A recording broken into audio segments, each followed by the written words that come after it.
Alright, I'm here.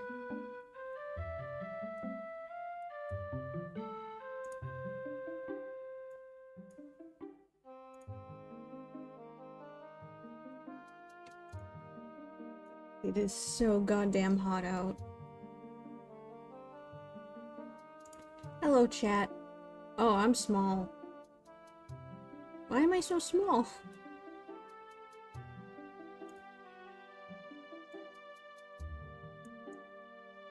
There we go.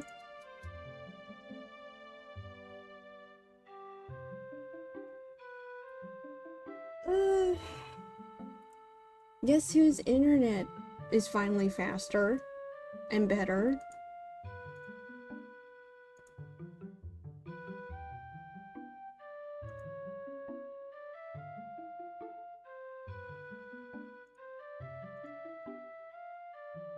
Yeah, I wasn't entirely sure when that was gonna be fixed.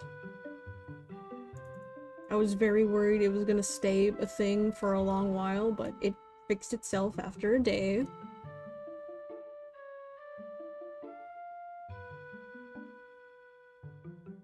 So, I figured why not test out how good the internet would be with a stream.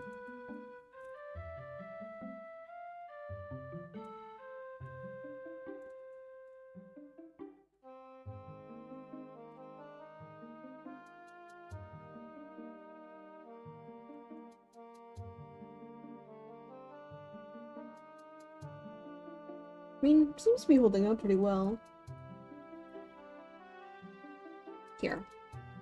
There we go.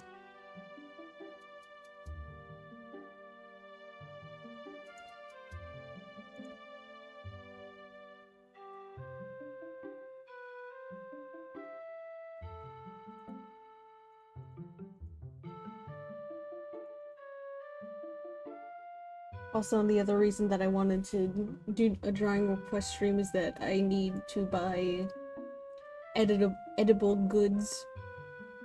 I'm very hungry. So I need money. Hi, hello, welcome.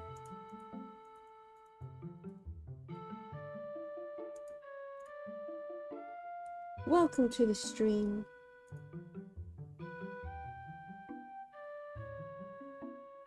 How are you? I am doing okay. It's very warm here. It's 30 degrees Celsius out. If you want that in Fahrenheit,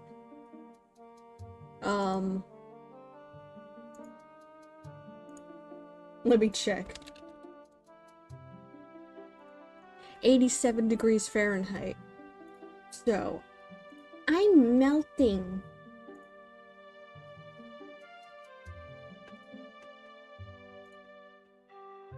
Oh, so I want to get some money so I can go down to the corner store and get some Dr. Pepper to put in an ice cold glass.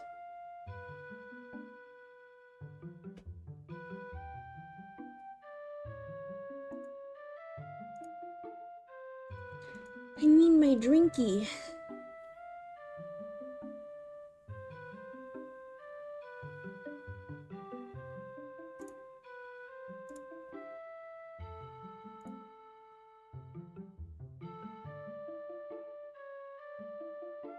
Also, while I wait for drawing requests to like come in, I might focus on these two because they've been on the forefront of my mind for multiple weeks now.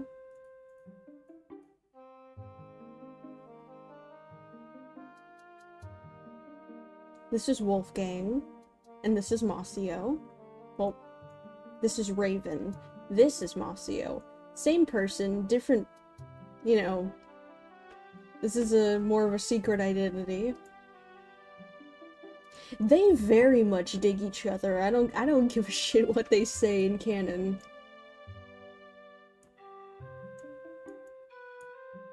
I might try and doodle some of them because last session fucked me up greatly in a good way. The slow burn it's palpable. Potent. Pungent. I want them to kiss very badly is what I'm saying. Are they an OC or actual character for some reason? These are D&D characters. So, I get to play, Masio every, like, 2 weeks.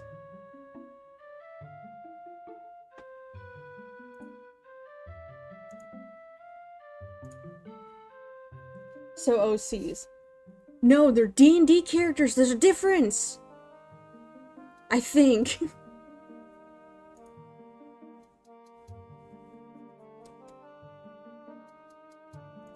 This one down here, Wolfgang, is my buddy it's Rufus's D&D character. Some of you guys know Rufus from our D&D live streams that we did.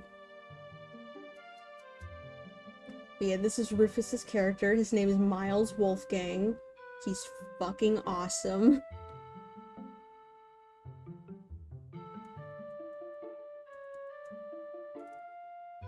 Yeah, but we don't call D&D characters OCs. That's just like, oh, this is my D&D character.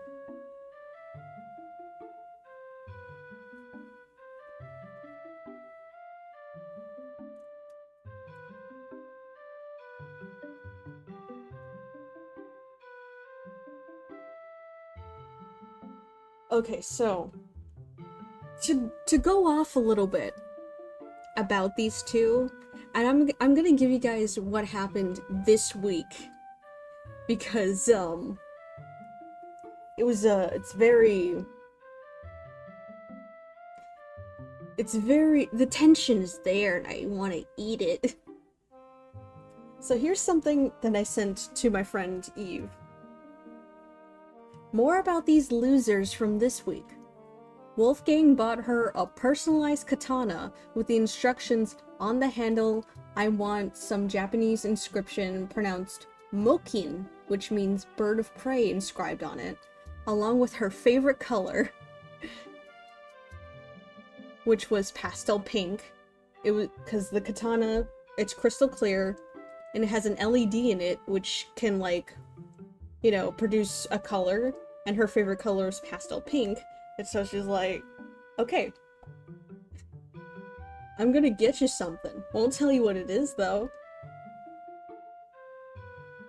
The way he went about it was, hey, Bastia, what's your favorite color? And she's like, pastel pink. Why? He says nothing, he turns around, and he goes, I'm going that way. She's like, okay, fine, don't tell me. Keep your secrets.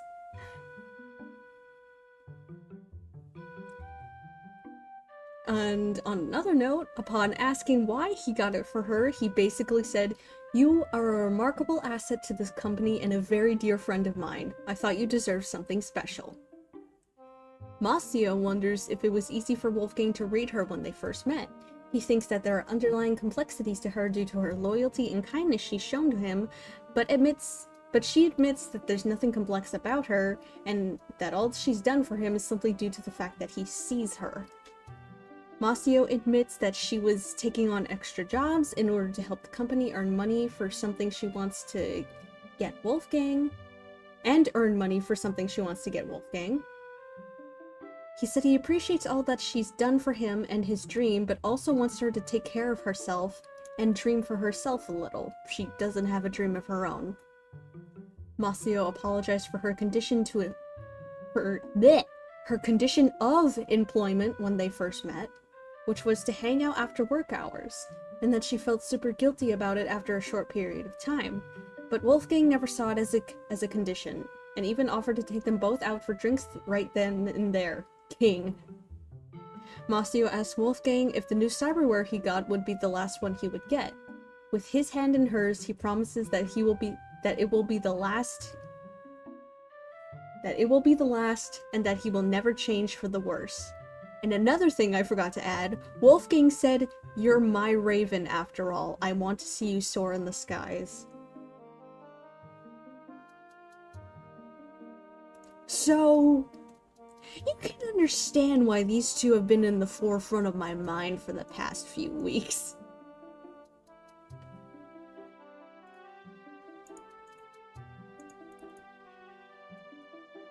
I sent Mel, like, a ton of stuff, like, look at them, listen to them, this is the shit that's happening in session, they make me sick.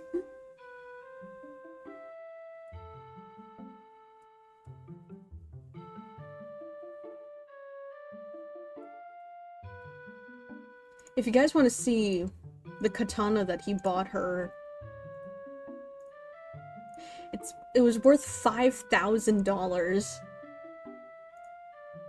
This is what he got her. Imagine this, but like, hold on, I can actually change it.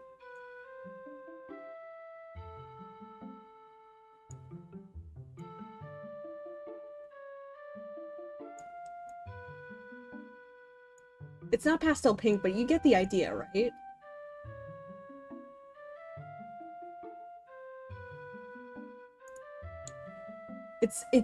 I think the blade is also made of crystal, or like it's crystalline, something like that. It vibrates and shit.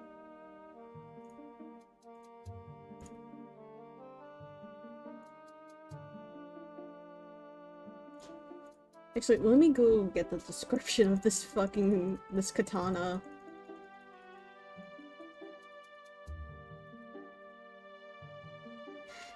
The Kendachi Mono 3. An excellent quality two-handed exotic very heavy melee weapon. With the correct biometric key, damage dealt by this weapon ignores the target's armor entirely if it is lower than SP 11. Armor with a higher SP is still interacted with as normal, a high-tech katana with nearly transparent crystal blade. The blade is fucking crystal.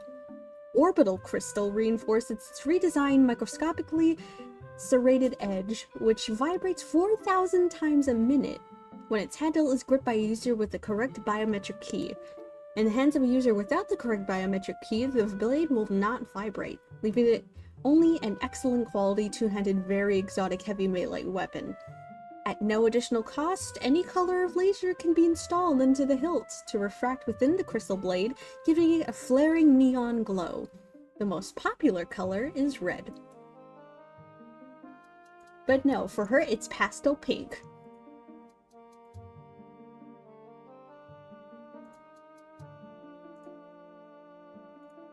Don't know why Paint Tools. What's SP?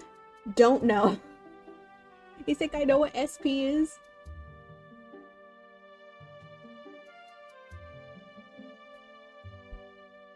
I'd have to read up on the rule book for that one.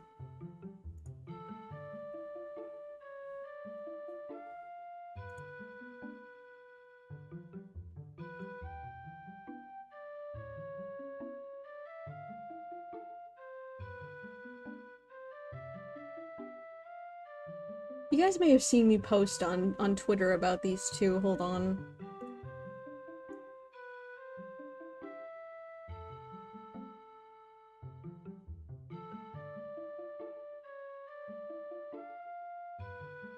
Where is it? What did I name the file? What did I name the image? Where are they? Where are my beloveds? There we go. I drew this, which was like an ongoing art trend. I'm not giving you 1K Eddie's miles. Cyberware is shit.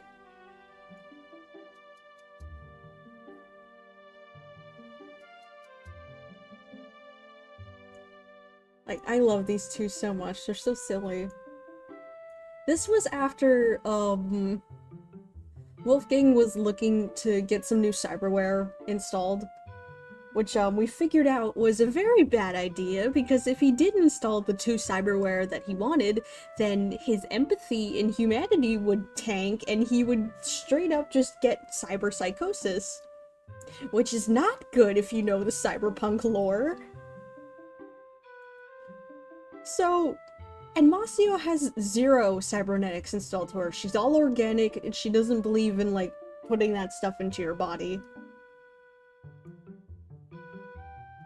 And so, when Wolfgang asked her, hey, can you give me, like, $1,000 so I can get these 2 installed into me? And she's like, no.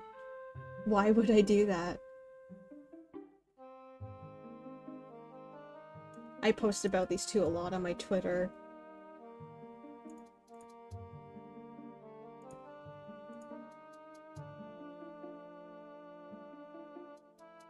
I've played Roblox for the past 30 hours straight. I mean, that's your fault.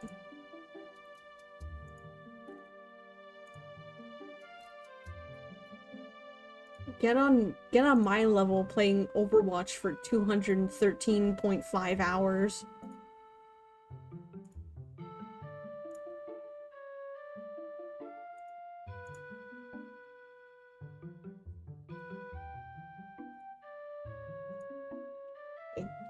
I should draw them. Base thing to do would be to draw them kissing, but they're not ready for that yet.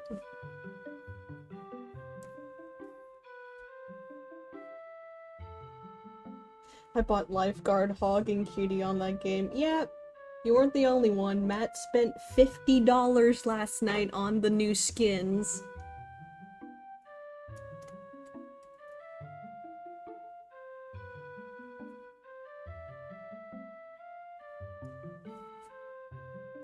Also, I should probably read the rules for this drawing request stream, because people love not reading the description, which, by the way, read the fucking description. But, rules for this stream, rules and info. First and foremost, donate responsibly. You can donate whatever amount you want through Super Chats or my Ko-fi page, which my Ko-fi page is preferred because I get the money straight away, just as long as I can see the message. Do not consider these as commissions. These will be quick little sketches meant to be done in a short amount of time so I can get as many done as possible and have a good time. Do not request anything weird, not safe for work or fetish-y or hateful. You will be ignored. The page will be uploaded to my Twitter once the stream is done, and to just have fun. And of course, I also have my, you know, the listing for my stickers on the Fiznom shop in my description, so...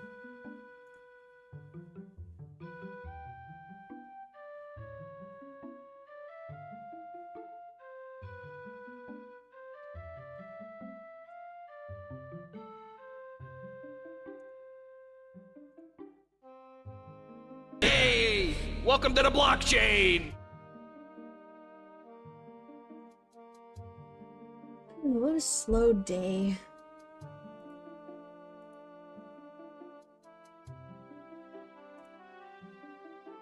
Get your cup of roasted coffee, your morning cup of Joey. Thank you, Doge King, for the $5. Search up every team for the Roblox The Games event and draw which team flag you like the best. Bro, come on, I gotta do research.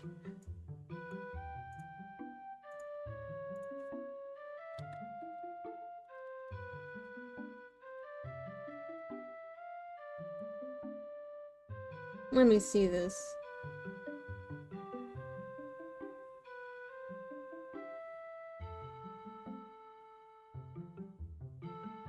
Bro, why is one of them just feet?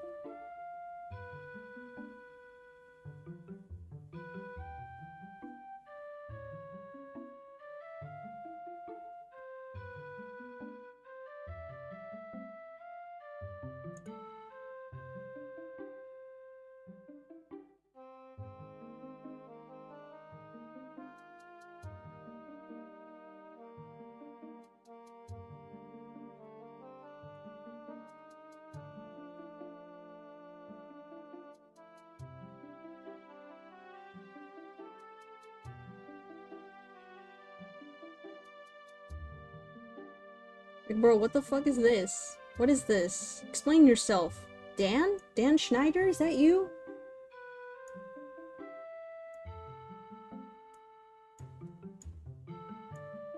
I don't know, I like the dog. Is that a dog?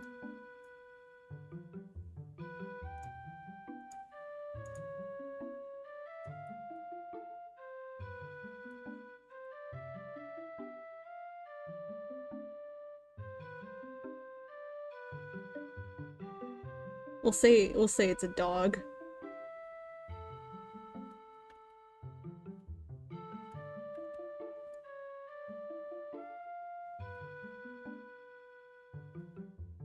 Looks like it could be a Bluey character.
What I call being lazy.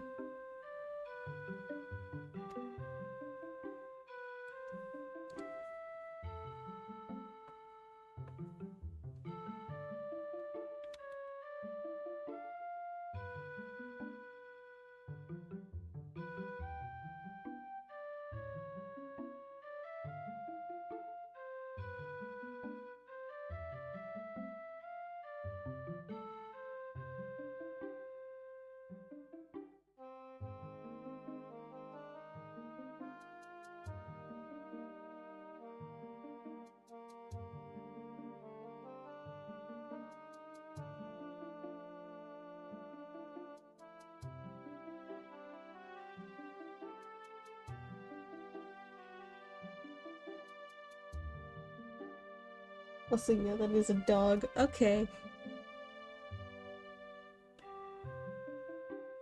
Just wasn't sure.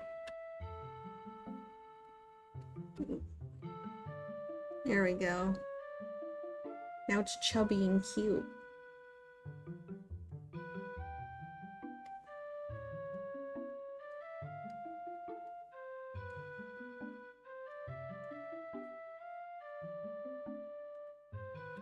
Weird ass shapes of whatever the fuck these things are. Leaves, I'll say.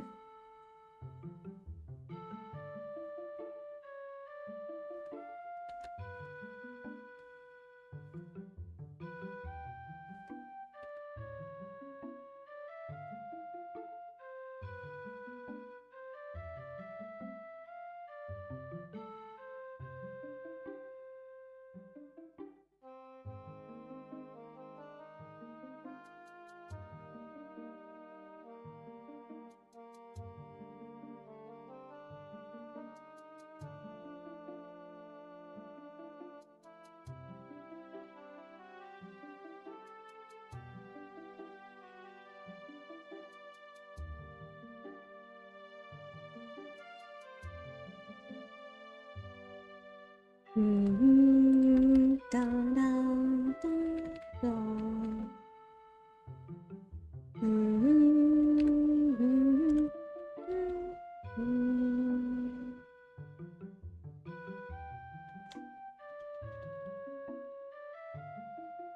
Don't know what the team is called, but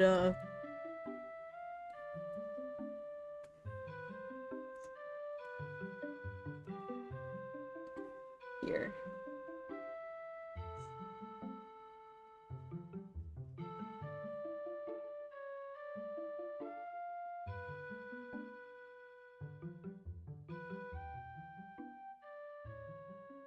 Get your cup of roasted coffee, your morning cup of Joey.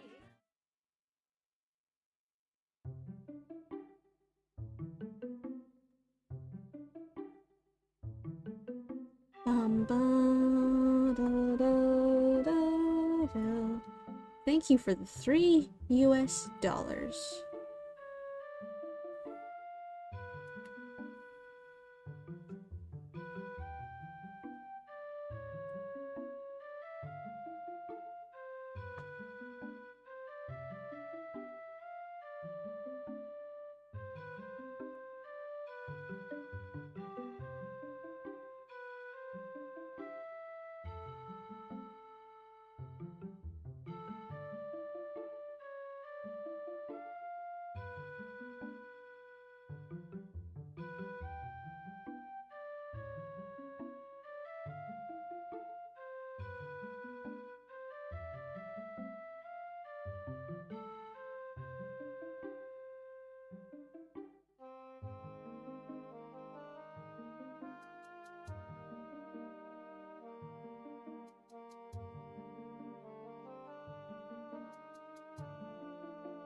There we go.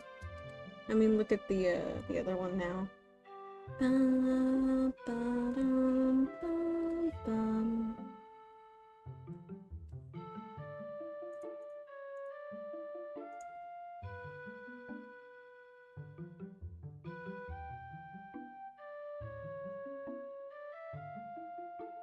Dr. Futterman.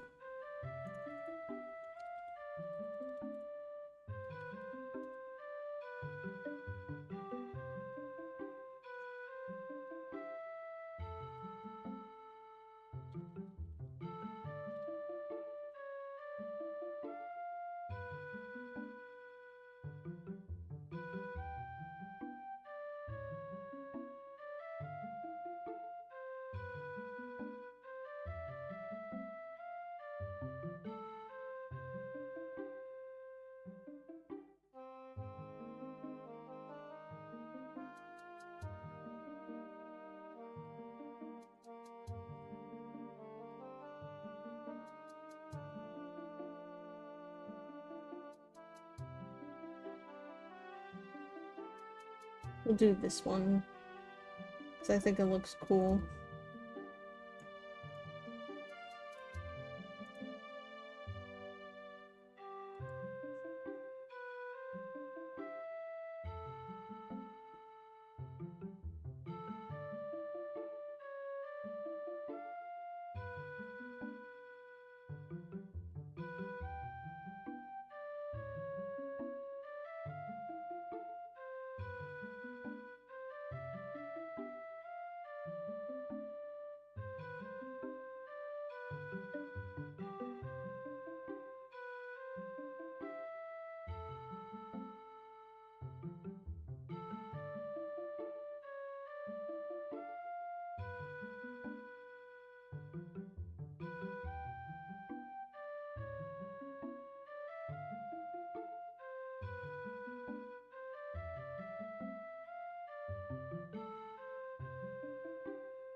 Wait.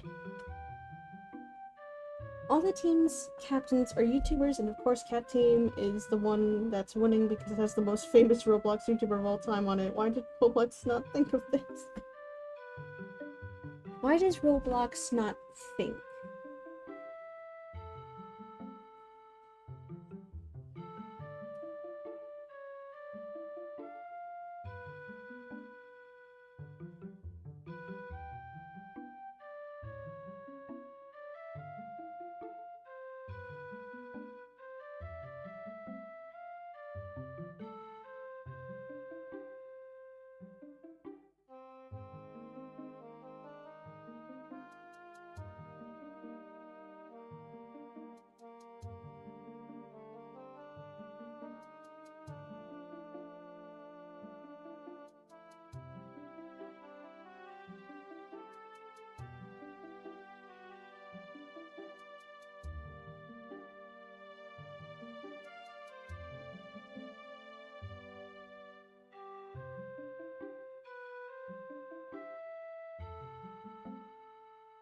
A little lower.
Hmm.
Probably made that a little bit too wide.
This is horrifying.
Cyberpunk Edge Runners mentioned. I've never mentioned that. I haven't mentioned that ever.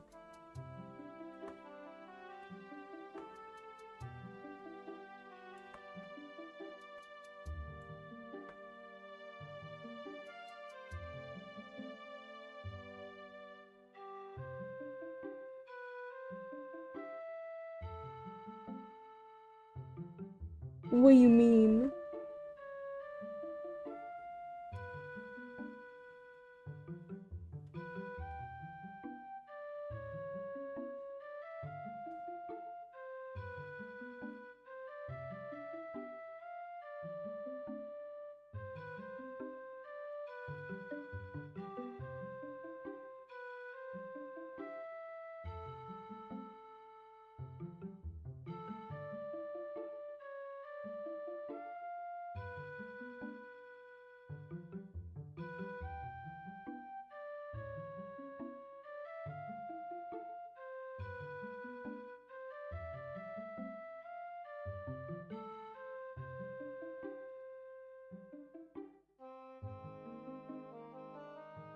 Well, there's the second request done.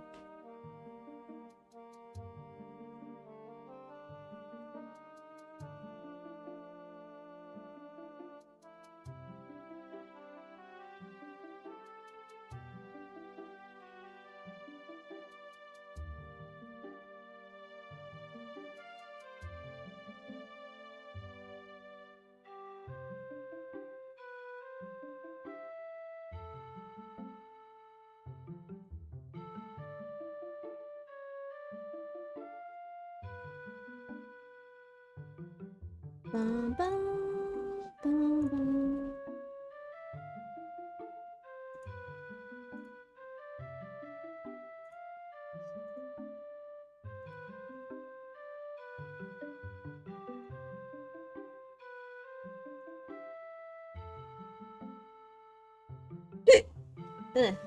Hiccup.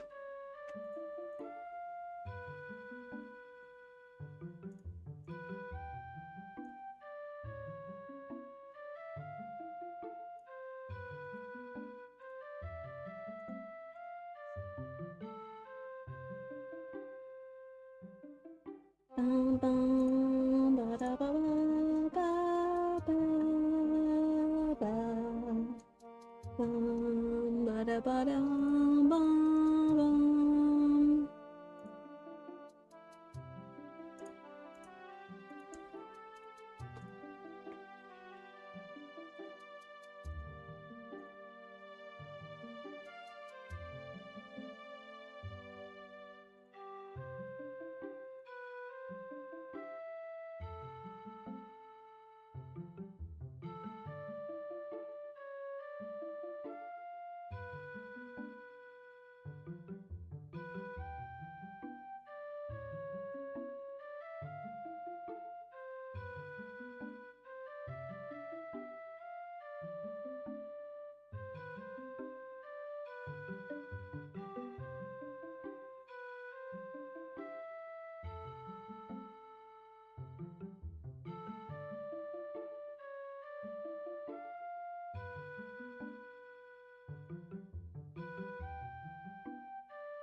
I love the contrast between these two questions, like, oh, happy fun, Roblox, you know, Roblox event team, teehee, and, horror beyond my comprehension right here.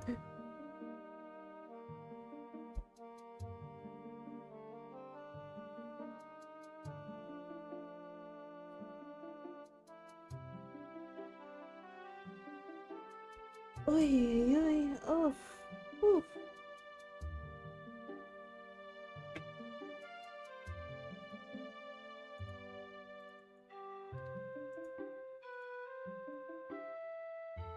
Whew.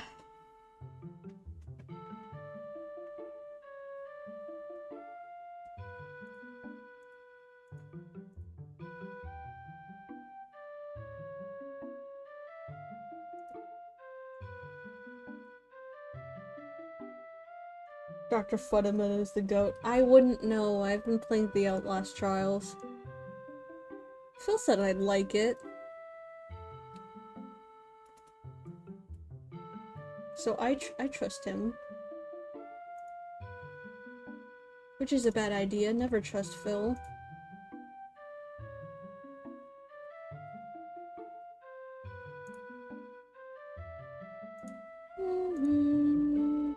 Ba-ba-bum, bum, bum.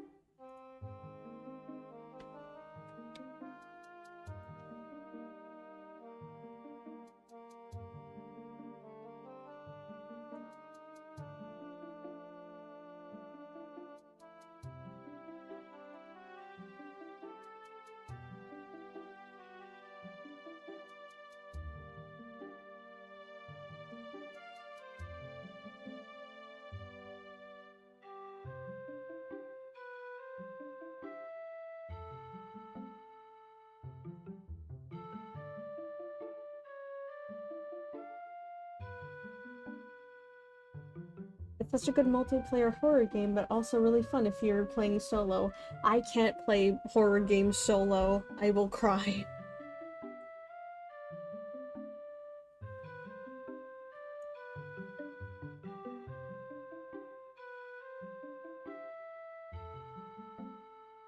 If I'm ever gonna play anything horror, it has to be with other people, or else I won't survive.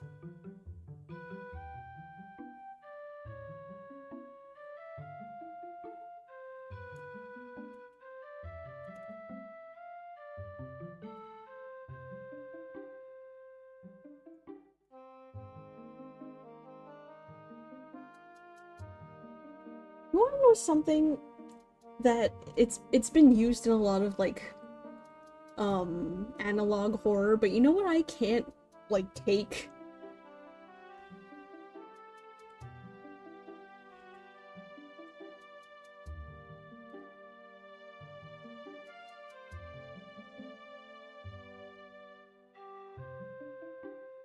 It's like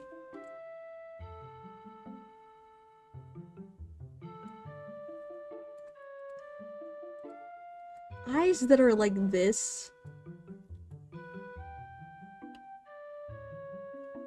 Like, why are the pupils so big and black?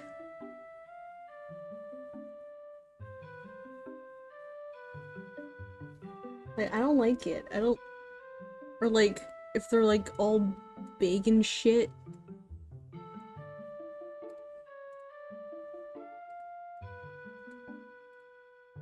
They're just looking at you like...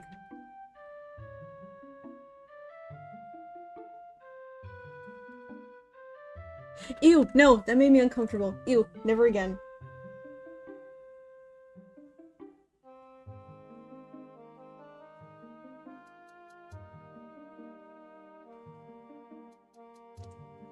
Ew, no, no, no. I hate it. It freaks me out. Those kinds of eyes freak me out.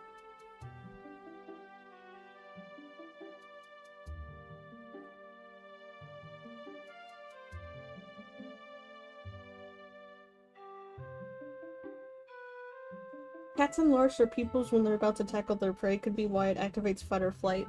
Yeah, but when cats do it, it's cute. When people do it, it's like, ew, get away from me, you freak.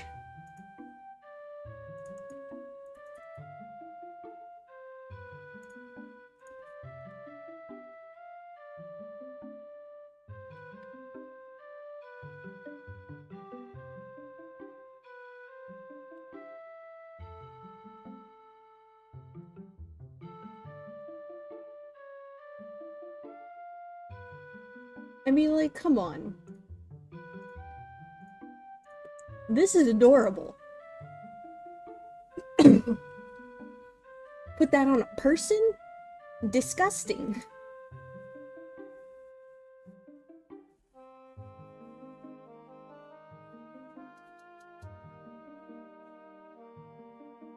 Hi, how's your day been? My day's been okay. I'm melting. It's 30 degrees. Well, now it's 29 degrees out. Celsius.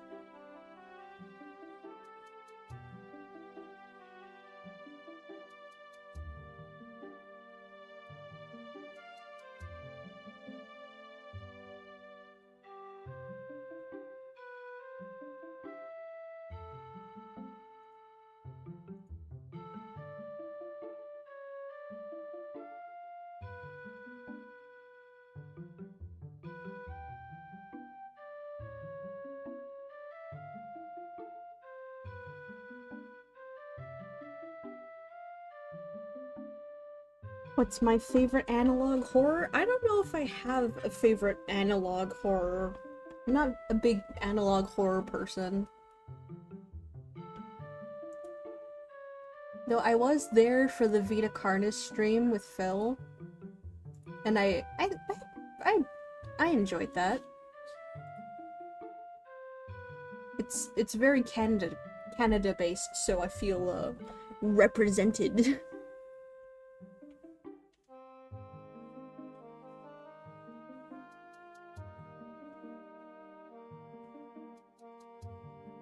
So you take requests. This is a drawing request stream. The rules are in the description. Please read them.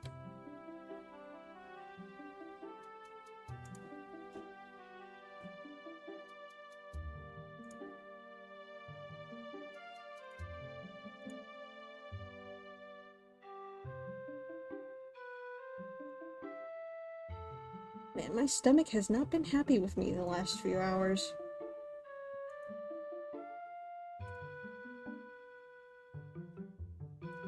Oh god, Father Poochie's in the chat. Get out of here! Don't reset the timeline!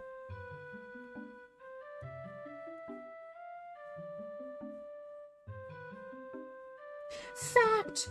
Facts in chat! Hi, Fact! Hello! Hi! Hi! Hello! Hi! We have to donate to request a drawing? Yeah, boy! That's how these streams have been operating for a while now. I get compensation, mild compensation, and you get a funny doodle of whatever you want.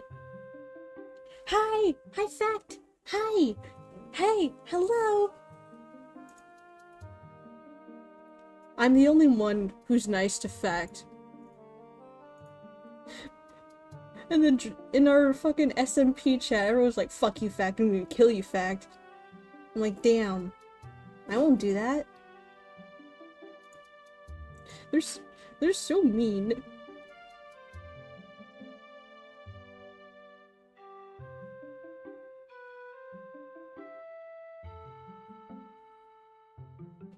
Ba ba ba ba ba ba. They hate me because they hate me. Exactly. That's what Zach said when we were playing D&D. We all got mad at his character, like, we fucking hate you. Like, yeah, they hate me because they hate me.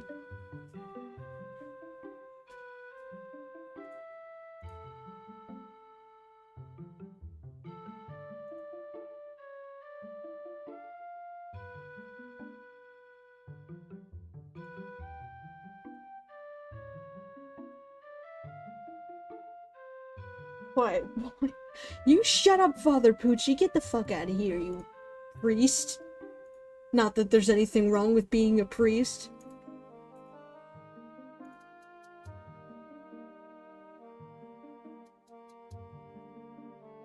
Didn't know you were Kratos, my bad. My bad.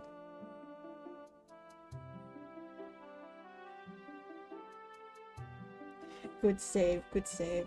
And who are you? Are you sure you want to know? Are you sure? You sure you want to know? Sure about that? You sure about that? No. No. You're not that guy. Trust me, you're not that guy.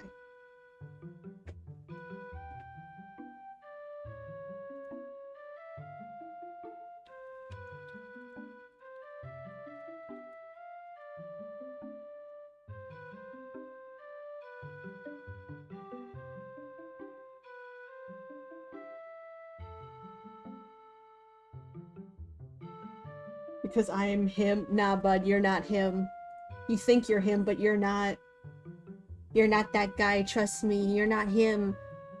You ain't him, boy!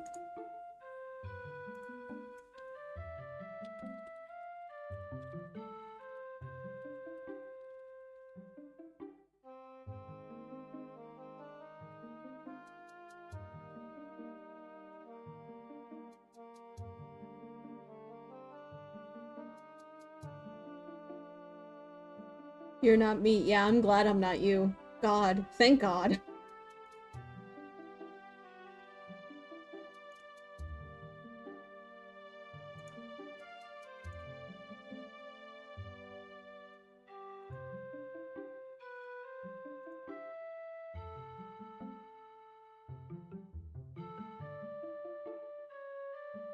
Chat. You know what? Fact, send this guy to the Shadow Realm.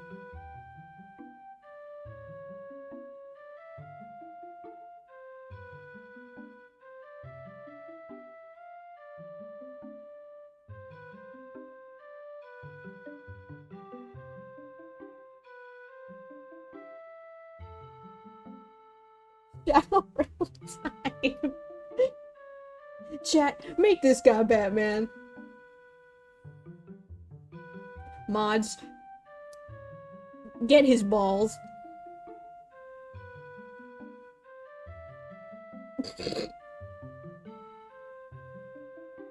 Sorry, Matt sent me a funny, a funny Snapchat.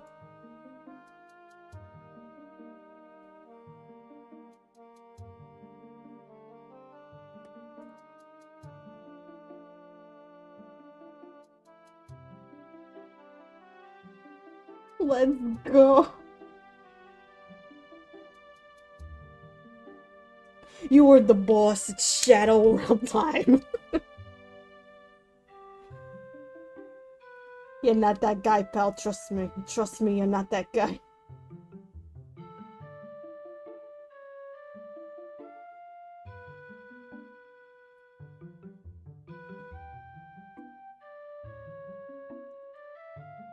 Think about what you've done and the fact that you're not him. I don't know why I'm saying this all in the New York accent. It makes it, I don't know, it makes it sound funnier.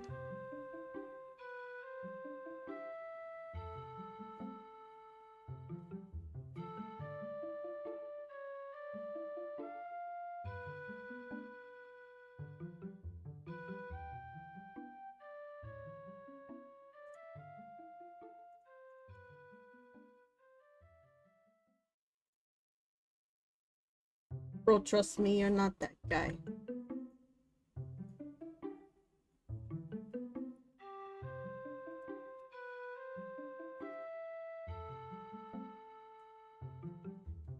Da, da, da, da, da.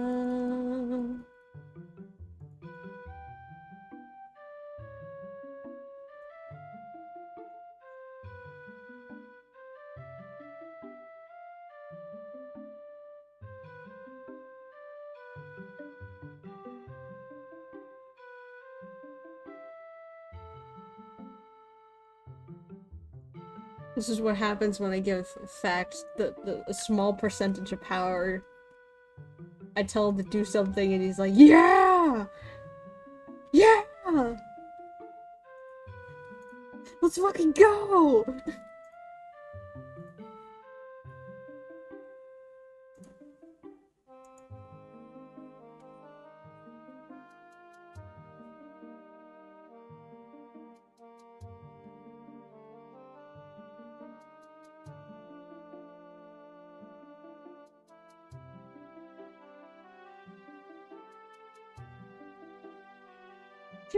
I should put something on. In the meantime, while I wait. I love power and can totally be trusted with it. You know what? Fact. I trust you. You helped me build my little Minecraft house. Oh, do you guys want to watch some Cadicarus?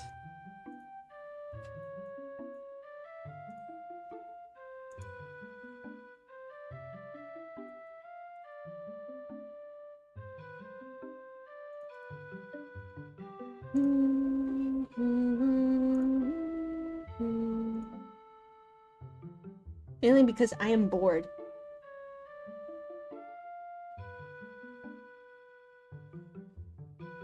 This does actually remind me I have to go finish a video for Mr. Barron. Aw, man. Fucking David Barron.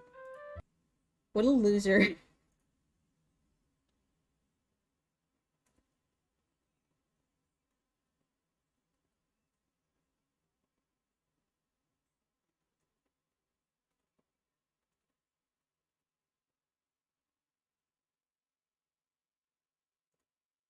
Anyway, while I wait for drawing requests, I'm gonna put on a video.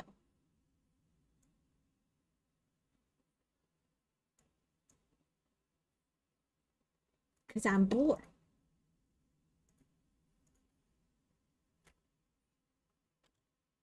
I was already watching this one, so...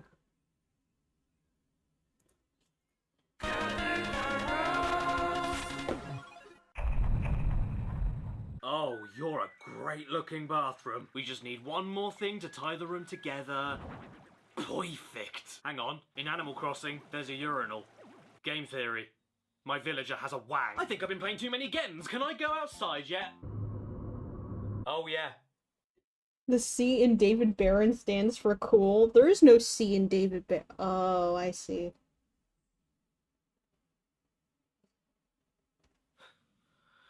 The world is still bricks. Well, if I have to be stuck indoors for another 3 years, I might as well catch I have up on no my videos online video I have to work But on. what to look at? I'm I mean, have too you ever stepped lazy. back for a second and realized how gargantuan the internet is, without even considering the size of the deep web? With such a canyon of content available to watch all over the internet, I've got a where bunch of does one scripts in the start when works, they're but, looking you for know. something new? Me? I look around on Twitter for those accounts dedicated to posting nothing but out-of-context clips. If I see some clips from things I've never seen before and they pique my interest,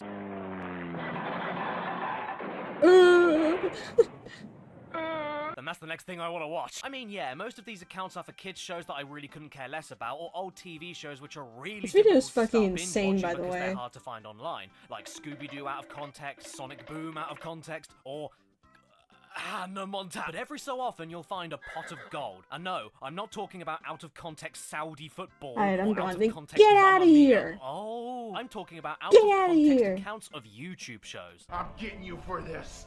Ah! I am always in the market for binging on a new YouTuber, especially with that going on, and it's actually the out of context Yeah, get Sonic going. Twitter account that got me watching him Get in the outta first here. place. Sometimes all you need are a few brilliant out of context clips, and Shaking that my says head, all you need to know SMH. about a new channel that you may or may not like. It cuts out all of the time and energy that you need to invest in searching through thousands of channels and thousands of videos that they'll have on their No, channels don't hop in off order to find something that you wanna see. respectfully. Out of Don't do context it. clips for me are a brilliant advertising tool for new channels. This smoothly leads me onto one particular Twitter account that really stood out to me. You during hop one of off those days that I was looking for disrespectfully. the next piece of internet media that I wanted to binge, and all it took was one single image to get me hooked. After seeing this, I desperately had to find the show that this review score grid came from. Can you blame me? It spoke to me. It was hungry for my eyes. Ash getting salty. Oh, It's so after a funny little bit that of you think research, that I I'm managed to actually find mad. The origin of this image. It was from a YouTube channel known as Navigator. And on that channel, they hosted a show known as Gaming in the Clinton Years. Like, if you're just gonna be disrespectful, then, Yes, you know, this is real. And Get that's lost, not only the greatest respectfully. name for a show I think I've ever seen, but on the Navigator channel, they decided to make it an acronym. So the start of every review video is titled GITS. who said you which were sounds mad? like a Literally Russian fizzy you, drink. let's see, up, let me scroll upward. And you know you're in for something Right special here, when the you names just of these said you're reviews just are a gems little like mad, Mask, so, The Game, and my you personal know, favorite, you Ocarina said of that. Time. I was incredibly lucky to even find this channel in the first place, because you see, even though I found these out-of-context YouTube channel clips of the show, this was never supposed to be a YouTube channel at all, and the show wasn't even originally called Gaming in the Clinton Years. It was originally an independent, low-budget public access TV show known as Flights of Fantasy. With 1.27k subs, I would be a little bit more mature. Bitch, I'm 22, get the fuck out of my chat. He also had a few other people that sometimes did reviews, but those ones... The basic strategy for dogfighting is an attack from Literally, behind. I'm the Very one good. joking reviews around that and George you're the himself one taking it presented all seriously. throughout Get the the 90s fuck have out of become here. slightly infamous for being some of the worst of all time. Not necessarily for the opinions I he think had, you'd be Super doing more Mario World mature. 2 is Yeah, far guess better what, than the less than motherfucker? pleasing Super This is Mario my World. channel, I get to Sometimes act for the however the fuck I schizophrenic want. writing If that you're gonna be an changes the subject ass, every then get 5 out. seconds, tons of completely false statements, strange line Bro beefing with the delivery, teen? a tiger Get the fuck sounds out of like here, a they're lot a of fun. minor! Well, Kill it them! the constant contradictions. That is one annoying flaw. So much for realism.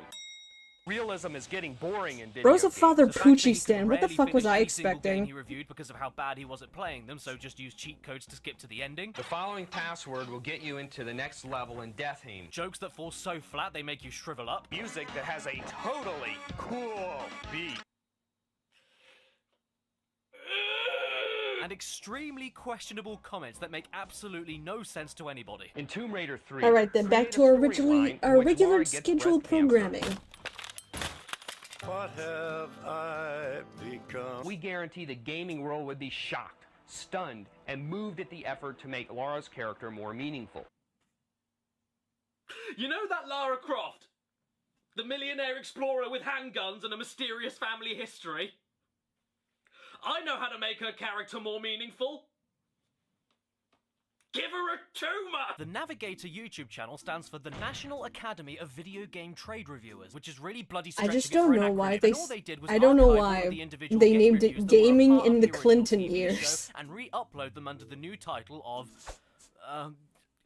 Gaming in the Clinton. If it weren't for this channel, then all of the reviews George Wood aired while wearing his PJs would be completely lost media. And I'm glad that they aren't lost, because these reviews Mario Kart 64 is fun to play, except when you're losing. are a sight to behold. Very interesting. All you need to know about how great these reviews are is that they were originally from a show called Flights of Fantasy and then got renamed to Gaming in the Clinton Years. Why that name? Why that logo? Clinton was What the has most Billy Big important Boy part of Clinton got those to do years. with anything video game related? Did he endorse I this d- show personally? Was this some kind of weird propaganda? Why is his face used as the logo for a video game show? What the hell could be next?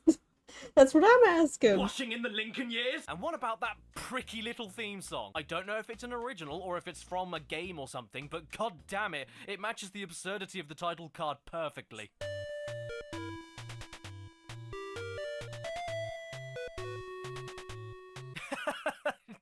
Just think for a second.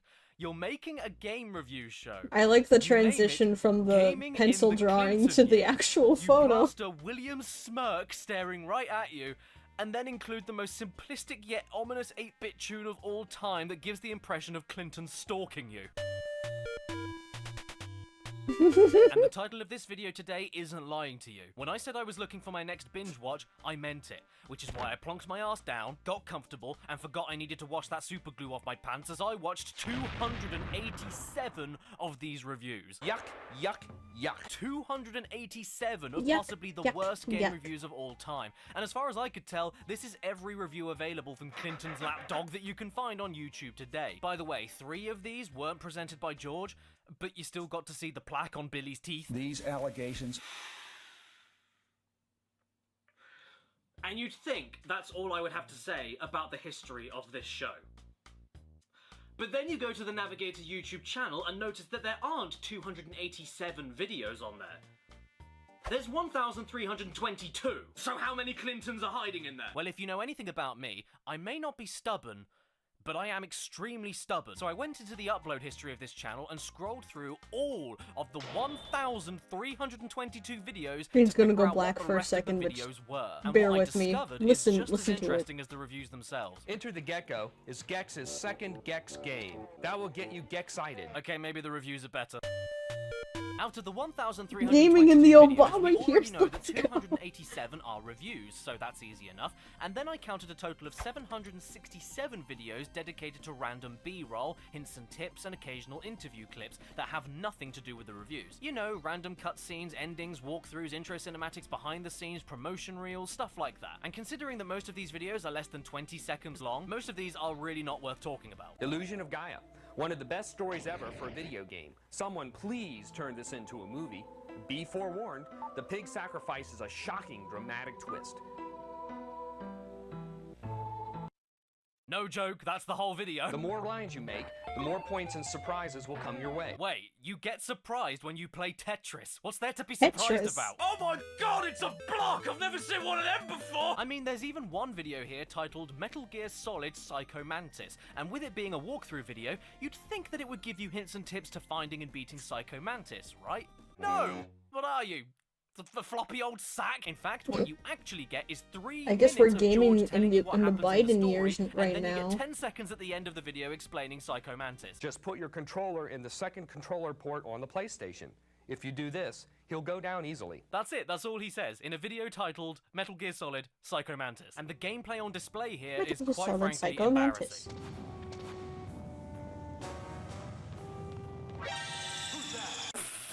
He wasn't even trying. With the DualShock controller, you will actually feel his heart attack as the controller vibrates. Oh! Yeah, help me! Call an ambulance! What's wrong? What's wrong? Oh, false alarm. It was just my controller shaking. Oh, good. I thought you were having a heart attack. So did I. It's exactly the same thing. Oh look, it's a load of kids. Let's ask them some questions. Tell me, youth, what was your favourite part of Donkey Kong Country? Pretty cool and how they also made the Donkey Kong. Donkey Kong. Your mother should have swallowed you. It's a great game where they have all the great graphics. You know when people said that video games rot your brain? I think they were right. But aha! You didn't see this coming, did you? I've actually been secretly timing you all for the last few minutes, which is more than enough time for you to realise that 1,322 videos, minus 767 unrelated videos, minus 287 reviews, leaves us with 268 videos unaccounted for. They made the So what Donkey billion Kong. millions are You hiding in don't get those it. ones? They made the Donkey At Kong. this point, I had no clue how deep the rabbit hole was going down, but I was too far down to climb back out, so I kept on digging. And this is what I discovered. A lot of these remaining unaccounted videos are in fact duplicate uploads. No, not the same uploads added to the same playlist more than once accidentally. I mean that they're exactly the same videos uploaded twice to the same channel with unique URLs. Now, to be a little bit fair, a lot of these duplicate uploads are actually different video qualities, which is probably why they were re-uploaded in the first place. But usually the second uploads only manage to improve from 240p to 360p. So that's basically the same jump as filming with a potato to filming with a peeled potato. And as I was shifting through this muck, I decided to count exactly how many duplicates were uploaded to the Navigator channel and write them all down as I was going. As you can see, there was one for Mega Man Legends, one for Quest 64, one for Cool Borders 3, not too many all things considered. And then I found more. No, This these is- are not this the is ransom fucking demands of a insane. kidnapper. This is how many exact copy duplicate videos I was able to count and write down as I was searching through the 1,322 uploads of the Navigator Don't channel. discount the Do you know peeled how many there potato. were The in skin is the total? main thing that gets in the way when 268. filming. So yeah, I led you a little astray just then.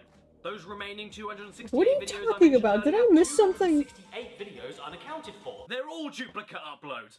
I feel like I found the Zodiac Killer. How does this channel exist? Even more insane is that a few of the reviews on the channel were duplicated not just once, but sometimes twice, like with Donkey Kong Country. You know, just in case you didn't agree with this review, you could always check out the same review again 2 more times. It gets even more confusing when you see some of the games have 4 of the same videos each, but 2 of each of those videos are the same reviews as the others, but longer. Mario 64's review is copied, but then so is Mario 64 Extended. Bubsy 1's review is copied, but then so is Bubsy 1's other review. review, which, no joke, is exactly the same video but with one added sentence worth of video length. There's other videos talking about completely different things to do with the same game that have very similar names, You know, but with potato added brackets math. that have no duplicates. What? There's a Zero the Kamikaze Squirrel review that's Fact, really what are you short, talking and a much about? longer one that isn't titled as extended but has the publisher's name in brackets so that you know the difference. They did a countdown video of the best racing games of 1999, forgot to talk about the sports game, so just re-uploaded the racing list countdown with a sports countdown stapled on the end. There are multiple playlists on the channel that miss out loads of reviews of the official show the playlist is for and include videos that have nothing to do with anything. Some of the reviews are 14 minutes, where others are as long as 30 seconds. There's a review here for the Marvin missions, but then there's a duplicate upload named Daffy Duck the Marvin missions, and every single review, no matter if it's an original or a duplicate, begins with that same bloody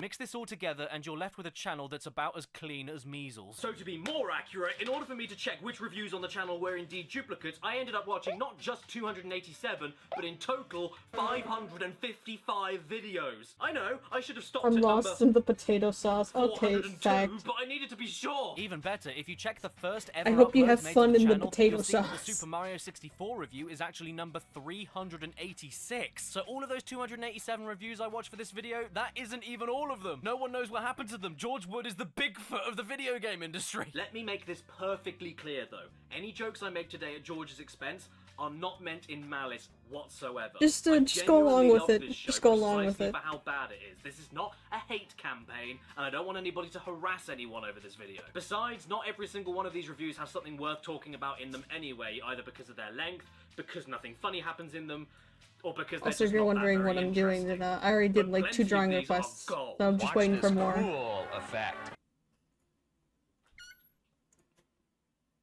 Shall we watch a few then? We were kind of hoping to see mannequin piss in the background. Okay, I'm already regretting it. Anyway, no amount of urine can make this game viable. So let's start off light. In this review of Chrono Trigger, George decides to I too like not French review fries. the game at all, and I instead also just like tell you mashed how to finish like potatoes. 5 of the quests, and then spends the next 6 minutes showing you random parts of the game. You can get some food and then listen to Marl call you a pig. The next And event, however, chips. is not Can't funny. forget He even chips. does the same with Final Fantasy VI's review, which barely reviews the game at all and just walks you through the main plot points. Soldiers knock on the door, demanding to enter. Or with Spider-Man and Venom Maximum Carnage, where there's no review at all, but they still decided to name it after the reviews and not call it B-roll. I mean, these reviews may be useless, but at least it's better than... In this review of A Bug's Life, our good Mashed friend potatoes George are so complains a good, lot bro, about the especially seed with growing system gravy. being bad. While I like it constantly when failing this mashed jump, potatoes are resetting like the seed that seasoned he with needs to make something. the jump, I don't and like then not mashed throwing the potatoes seed just closer to tasting the like gap that he can't make it across. bland. Hello? Hello? Ants can crawl anywhere. They don't need mushroom trampolines. Yes, you're right. And you know what? Bandicoots don't wear trousers. You know what I hate most about a video game? When the control is too responsive. The control is overreactive. Yeah, when I press a button, I want the game to do something 2 seconds later. Wow. Check out this here. If you click on the Bloody Raw 2 review, what do you think you get? You get a review of Marvel Superheroes vs. Street Fighter, of course. And then 5 seconds, I repeat, 5 seconds of a Bloody Raw 2 review. Many of the same problems plague Bloody Roar 2, so we'll just move on to Mortal Kombat 4. I'm sad that I lack the imagination to make this up. It's better than this review of Devil Dice though, because there isn't a review at all, just the intro how to play cinematic, with a scoreboard just splatted on the screen. Come on, you can't do that! What do you think of the game, George? Let me into that broad and manly head of yours! Or at least let me sit on it. Your hair looks like a sofa. Ooh, what's this? A Final Fight 3 review? Except no, because all he does is say, The game is not that hot, and neither is the ending. But we thought you might want to see it anyway. The game isn't good and neither is the ending. Now here's the ending. Whee! Brave Fencer Whee! Musashi. Excuse me, George, what was that? Brave Fencer Musashi. I'm sorry, George, could you say that again? I missed it. Brave Fencer Musashi. Oh, of course, that's my favourite game.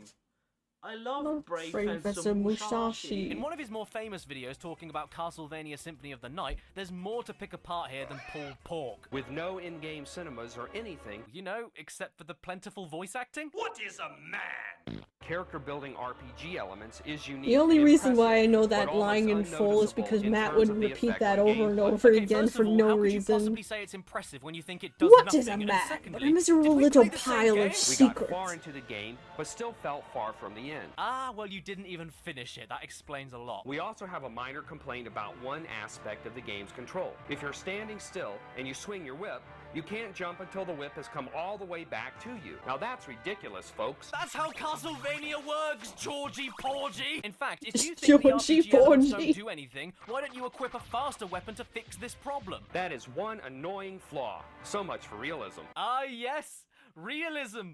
In Dracula's castle, with fire-breathing three-headed dogs and old giant rotting men made out of flies. Shame on you, Castlevania, you aren't realistic enough. Alucard doesn't even work in an office! The camera will catch Princess Jean in the shower. As a result, a feisty gal will punch out the lens of the camera. Isn't that a hoot? Why do I get the impression that this was based on a true story in George's past? Isn't that a hoot? Isn't that a hoot? Can I also bring attention to the fact that there are 2 Earthbound reviews that Oh aren't my technically God. duplicates, but one of them they did completely wrong, so just kept that one up and then uploaded a correct one? Seriously, on the first upload, the audio just cuts out completely after George says, "Burger shop!" Arcade. Burger shop. And they left this upload as it was. Navigator, I love you. No one buys a game specifically for multiplayer options. Well, Gran Turismo wouldn't be the flop that it is. We're well. all for good stories, but there are some established entities which defy that need. It's like turning Mario into a sports game. The Well, game would be better if we were treated with plot development. Have you ever played a Mario game before? Now, if you've been watching this video so far, I'm sure that you've all noticed the garbage picture quality of these videos, but to be fair, this is something that cannot be helped. You know, it's like paying your taxes. unless you avoid them. Not only was this content some of the earliest of its kind, but this was back in the 90s. I have watched so this video you a few can't really times, help so I that can everything quote looks some like burnt parts. Pastry. The surprising challenge, even on Child's Play, makes this game too hard for the tots, but perfect for the pros. But I do think they could have done a lot better with the sound mixing. So he embarks on a mission to collect as many yarn balls as possible. If there's one thing I love about watching my favourite game reviews, it's when the reviewer is trying to talk to me, but the music of the game is screaming at me at the same time. I don't know about you guys, but it makes me want to take one of these little things right here and put Shut it up. right here further than the recommended amount. Blasto. A few Yet another times. wisecracking Just a hero few times. Like Bubsy, Gex, Toomba. Ah, yes, because Tomba is well known for his constant wisecracks. With all of that dialogue he doesn't have. Buster Brothers collection for the PlayStation. This blast from the past is, well, not worth busting your butt to get. Get it? No, I don't get it. Please explain. Buster Brothers. Bust your butt? Oh, thank you for that. I was really lost. Even though it's right in front of you. Tisk, tisk. Daddy, holy shit. I fucking love Kadikarus. His ramps will Tisk, come in tisk, handy tisk. on many occasions. Adults will like this brain teaser. And what? What? Adults Adults will will like this brain teaser and what? Legend of Zelda. Not as good as the original for some unknown reason. You can't just say that! Why is it worse? Tell me, Georgie! Cool, dude. Not. By the way, can somebody explain the difficulty rating section of the reviews to me? Because I don't I'm just get watching it. Take the Kadikarus Bugs for a little Life bit review. while I One wait for second he drawing says, The requests. gameplay is very simple. You might beat the game in one sitting. Then in the next breath he says, The frustrating control has you fumbling around. but then the difficulty is rated E. Does this mean an E rank is too easy? Does it mean it's too hard? Does it mean it's unfair? Does it mean it's too imbalanced? Help me, Georg. You are stupid. Okay, Georg, you didn't have to be mean. Okay, Georg. I really hurt my feelings. And how about here in the Armored Core review? All you do is kill enemy robots. That task is usually way too easy, despite the very poor play control. So it's way too easy, and yet you give the difficulty a C? What scale are we working at? We did not review this title as a game. It's not a game. It's an interactive music experience. Well, if that's the case, then why did you bother rating any of this? There is no gameplay, so how can the difficulty be rated a B? But with the guide, we were able to beat the game in 1 4-hour sitting without saving. So wait, you give the challenge an A ranking, I'm surprised which I guess 9 means people the are challenge still is hard. here. But how can you say that when you outright admit that you just followed a I guide hope you're and finished enjoying the game in 4 hours? Caddy. Georgie Porgy, Then put it in pie, kiss the girl, and make Cheat take the video video games. We game. changed our challenge I rating of fumbled the on game that to one. a C, mainly because we beat it unexpectedly. That sentence right there sums up everything perfect about this show. They so rarely ever beat the games that they review that it surprises them when they do. We want to show you the entire game, but unfortunately, we just don't have the time. He couldn't even beat Search for Reptar. The game takes 45 minutes. Yeah, this is it, lads. I'm gone. I'm out of here. I don't want this anymore. It's sending me. I've been sent. We're not quite sure if we'll ever beat this one. I mean, look, if you're stuck on the easiest level of Disney's Tarzan, We could not pass the Stampede level without cheating and using the Game Shark. then you probably shouldn't be left to review Contra 3. That's all I'm saying. And you should not have to jump onto You a quoted vine to get it wrong. moving. We not, Anyone who's ever unfortunately. climbed a rope Let's knows take you your can bank wiggle your account. body and get it No! moving very Don't quickly. take What my are you bank talking account. I about? need that. You can do that. Did you try pressing the move buttons while you were there? No? The buttons that make you move? First of all, lower the difficulty level to 1 star and change the number of rounds to 1. Imagine if nowadays you had to read a review. In fact, from I a need that journalist bank couldn't account. I read a need it to tutorial go level. get drinks This is exactly and what eat watching food. gaming in the Clinton years is like. It's like you're watching a carpenter hammer his thumb repeatedly while complaining about the fact that he didn't buy any nails. I mean, just look at this Johnny. He's right next to the base easiest enemies in Doom 1, and yet doesn't fire back until a good 3 seconds later. And then when playing ODT on PS1, he decides, you know what? I'm just gonna run right off the edge of the cliff and blame the game for it. Falling off cliffs is rather easy when the camera doesn't show them to you in time. Did George play all of his games blindfolded? It is unknown whether the actual gameplay is more like Just Tomb thought Raider about that or before Doom. quoting Okay, wrong. maybe he didn't. Maybe he's Listen, just blind. Ever since Tekken, my brain swords and don't axes work have become a right. staple in fighting games. Oh, yeah, because Tekken 1 is so well known for their characters with weapons. All 2 of them. Like I mentioned earlier, George is also quite infamous for going completely off the rails about anything. Just get over it. This is the age of South Park. We don't like South Park, but we do like Resident Evil 2. Like in this review of All We Star don't like Baseball South Park, but we 99, do where he like gets Resident quite Evil irate 2. about the names of one of the stadiums. Why does every game, with the exception of Ken Griffey Baseball for the N64, list the Baltimore Orioles Stadium as Baltimore Stadium? They have the correct name, so what's the deal? Are the Orioles so pig-headed about the use of Oriole Park at Camden Yards that they only let Nintendo use the name? That really stinks. I mean, I don't know It what really he's talking about. stinks. Maybe it's very serious and political. But come on, dude, I'm not going to boycott a video game because the name of a baseball stadium isn't correct. We The can't Orioles trust have someone the whose sun brain on the doesn't top work of the scoreboard. right with a bank Instead, account. Why this not? game has an imitation, El Give Sol. it back, Another it's title, mine. Griffey Baseball, has the sun. Okay, well, now I'm boycotting it. We had a lot of fun creating. You know 3 you fat can't use black other ladies people's fighting bank one accounts skinny even white with turd. permission. That's illegal and you can get arrested. You can head towards the waterfall and listen as it gets louder and louder. Okay, well that's pretty technical, isn't it? I don't think I've ever seen a game do faded audio before. In Super Mario 64, you can do just about anything. It is, in fact, like jumping into the movie Illegal? Toy Story. Oh shit, yeah, Oh, you God, didn't I know mentioned that? it, didn't I? The Toy Story review. This is one of the more popular ones on the channel, and for good reason. You can get It's in completely big psychotic. When you pop trouble. in this game, the first thing you notice is the poor edging on Woody. Oh, yeah?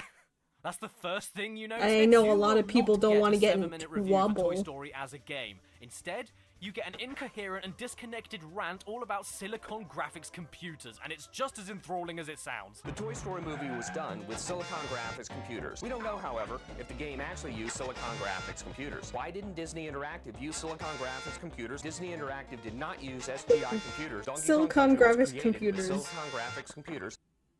I have some bank accounts to Then give we back. once Yeah, you again should roll probably around give to those the fact that back. The game is too hard and that you have to cheat, and apparently This cheating brings victory much too quickly to warrant spending your money. People don't spend $60 on a game they know they can beat. So if that's the case, then why do you complain when a game is too hard? By your logic, doesn't that mean the game was worth the money? George, you've got to cut out the aspirin. Your brain is getting confused, and you're starting to look like Chandler Bing. Speaking of action figures, take a look at this one. It's a takeoff of Blanca from Street Fighter 2. Also notice the similarities to other Street Fighter characters on the package design. Aha! We caught these guys ripping off Capcom. Anyway, let's get back to Toy Story. I guess Silicon I think Computers George was definitely grown well in a known. tube. The real star is the level design. He was Laura grown would in have a nothing to do but tube. inflate herself. Speaking of inflation, in his Pandemonium 2 review, he even goes completely off on one about Nikki's chest size, and it's glorious. She's much more, well, endowed. I wonder if there's a limit to the size of those things. I guess there's no limit to the imagination. The knobs in question are noticeably bigger. The game itself depicts your character too Knobs? small to see anything major. What are you on? And could you give me some, please? Because I want whatever makes makes you give Cool Spot nearly a 10 out of 10. Play it loud and stereo, dude. Oh boy, what do you think he'll say about the Virtual Boy? I bet he tears this thing a new one. Go on then. Red Alarm is the best Virtual Boy game there is. Red Alarm is a 3D flight game that mesmerizes all who play it. Oh, come on, man. Look at this. You can like it if you want, but this is objectively The terrible. knobs It's a load in of question, you're like, what the The depth of fuck? the 3D graphics is outstanding. You will perceive real distances. How could you possibly would perceive you any call kind him of that? depth with no textures? How are you seeing depth? Are you a being of corporeal form? What does George think of Formula 1 on PS1? Well, he thinks that it shouldn't have been a simulation game, and then asks this question that's on everybody's mind. Why not have a game where you have to find and drive to the hospital before your wife delivers her baby? Did you see that coming? Will you get sick of running into walls just because these kids can't walk right? Maybe, maybe not. You might get a kick out of it. Oh, so that's why he wants a game about driving his pregnant wife to the hospital, because as Hold soon- on, chat. We're gonna have to pause Cadicarus for a little bit.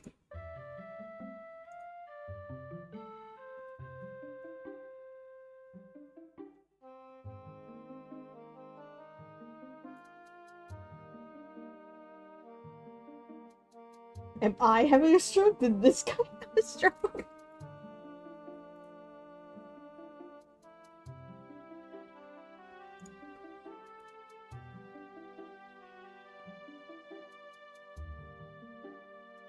Let's see here.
Hold on, I need to ban someone from my surfer real quick. It was the same guy, by the way.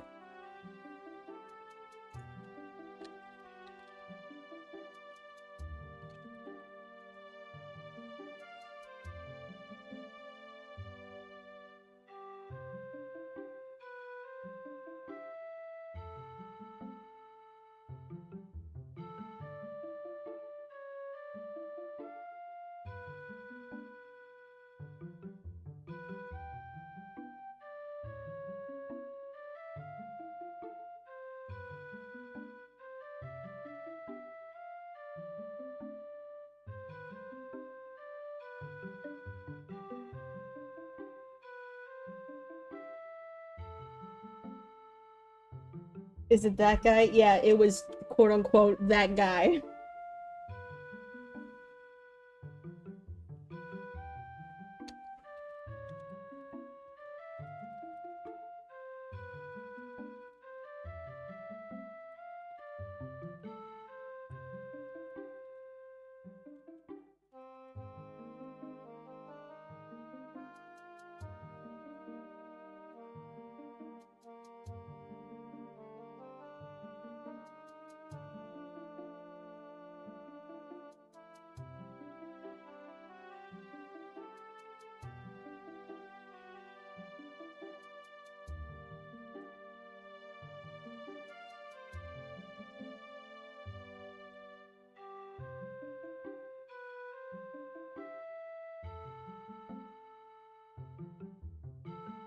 Anyway, that's all taken care of.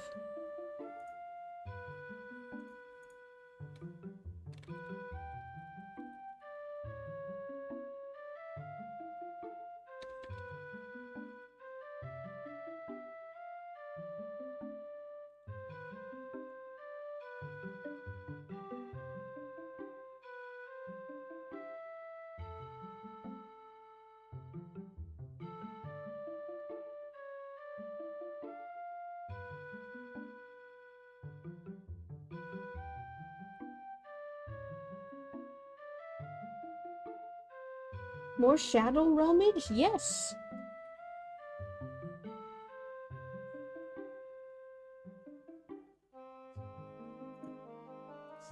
How salty do you have to be to go into a server to complain about how I can't take a joke when I was the one joking around and they thought I was mad? Like, damn.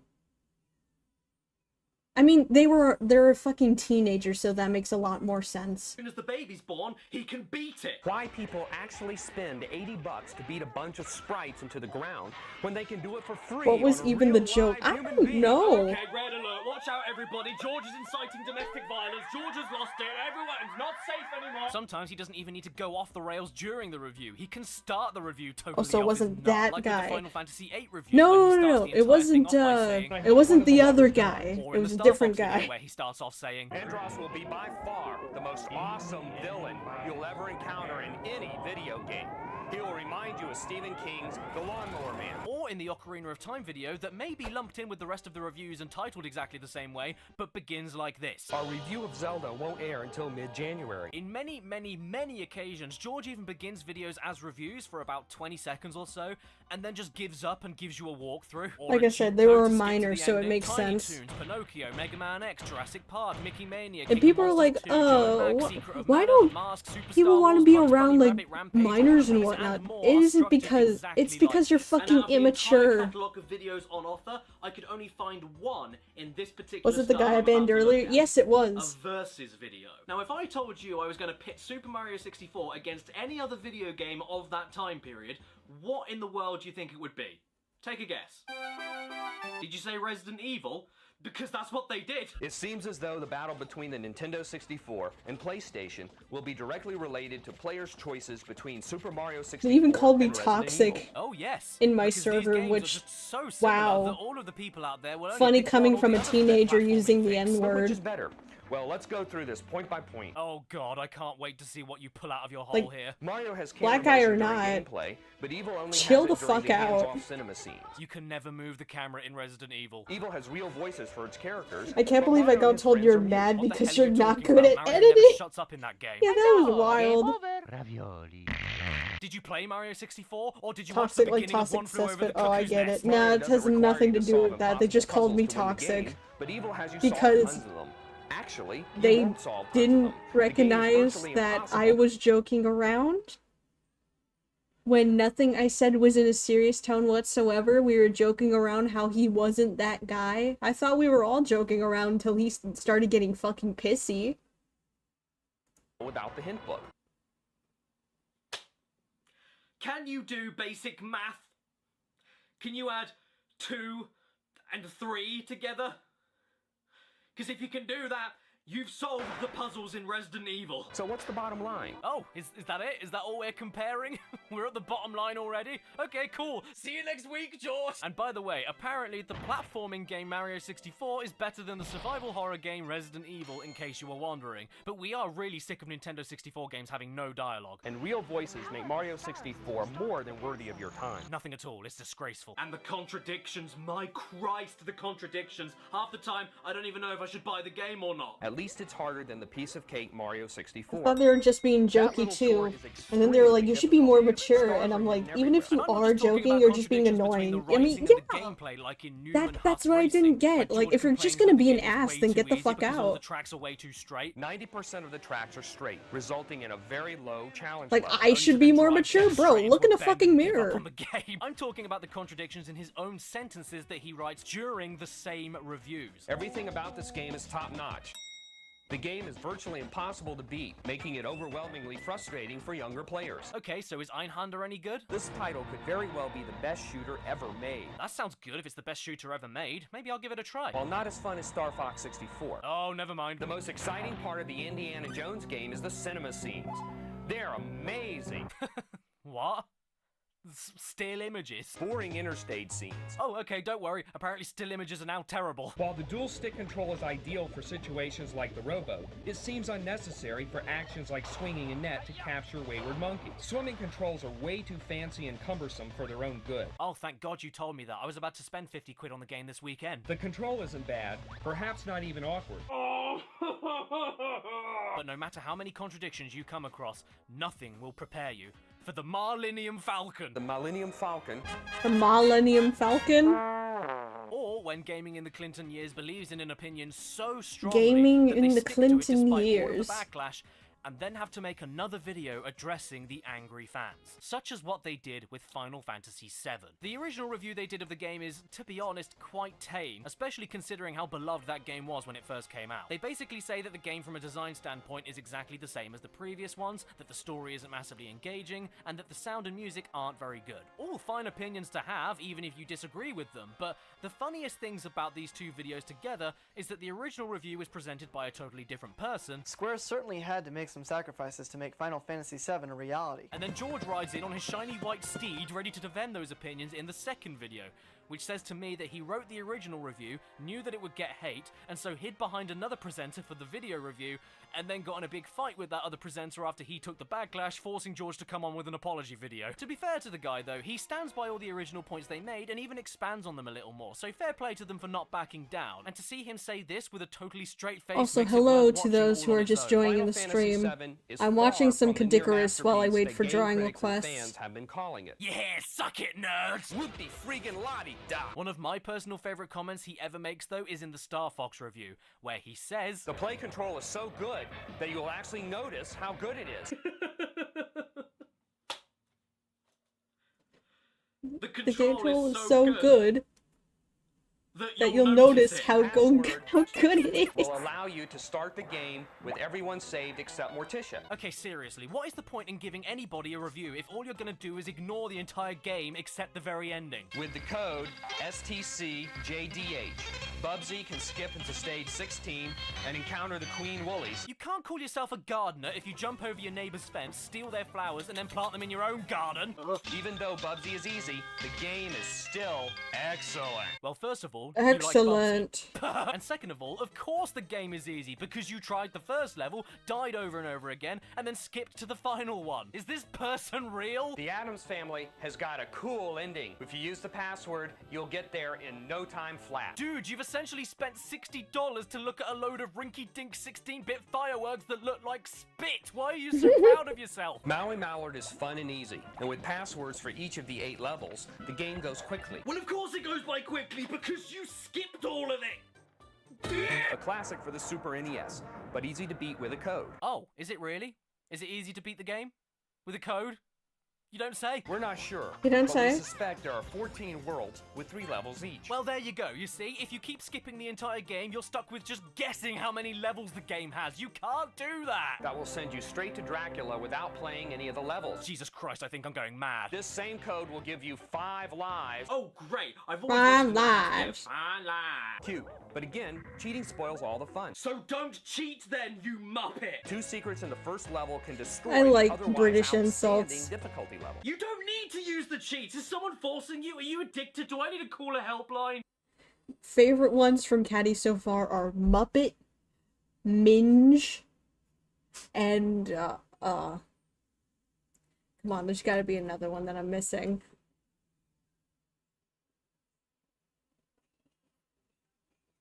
I guess floppy old sack will have to do. The only way to win is to cheat. And when it comes to this marathon video of I feel like quick I'm having Super a Nintendo conversation game with my reviews that he parents does, about gaming. My god, the cheating comments are so plentiful, it's borderline a parody video. I actually don't know if this was a joke or not. You can cheat to see all the endings, a breeze to beat, but only if you cheat. You can win fairly easily by cheating. Beating the game is a piece of cake with the hints. Expect to win only with major cheating. Really hard to beat without the codes. Hard to beat even with codes. You've got to cheat to win. And on occasion, if he doesn't Got to decide to cheat to skip the win. entire game he's reviewing, he'll just use demo footage from the boot up screen because he can't play Spot Goes Hollywood or give such useful hints like, To succeed in this battle, you must avoid the boss effectively and hit him many times. gee, thanks. I didn't realize I was supposed to hit the boss and not get hit by the boss. Bad players will think to play Control is poor, while good players will think to play Control is good. Gee, thanks! I didn't realize I had to learn the controls before I got good at the controls. The key to success is to reload anytime you're not shooting. Gee, thanks! I didn't realize you had to reload your gun to get more bullets. Doom it. Press triangle to capture the cubes, press triangle to capture the cubes, press triangle to capture the cubes, press triangle to capture... Whoa! A small team at Gaming in the Clinton years even tried their hand at adding their own voices to some video games cutscenes to show us just I wonder how funny how- they were. 5 seconds till self-destruct. I wonder how George feels about modern games now, and what he'd write them. Like, if he did gaming in the Biden years, I wondered what he'd say. 4, 3, 2, Guys, 1. I think we should take the time door. Hey, that's a good idea. Let's go. Quick. Good idea. Let's go. Now. Whoa! And speaking of being funny, yeah, we've seen a lot of the jokes that these guys tried to execute throughout these near 300 reviews. I'm starting to get the heebie-jeebies. And where I do indeed understand that comedy is subjective, You know how we love lame humor. I personally found myself laughing at every single one of them. The bugs are bugging him, which is ironic because the bugs are bugging a bug. But not for the reasons they want. A trapdoor opens up and I'm thrust into the depths of the basement of this old, disgusting, roach-infested building.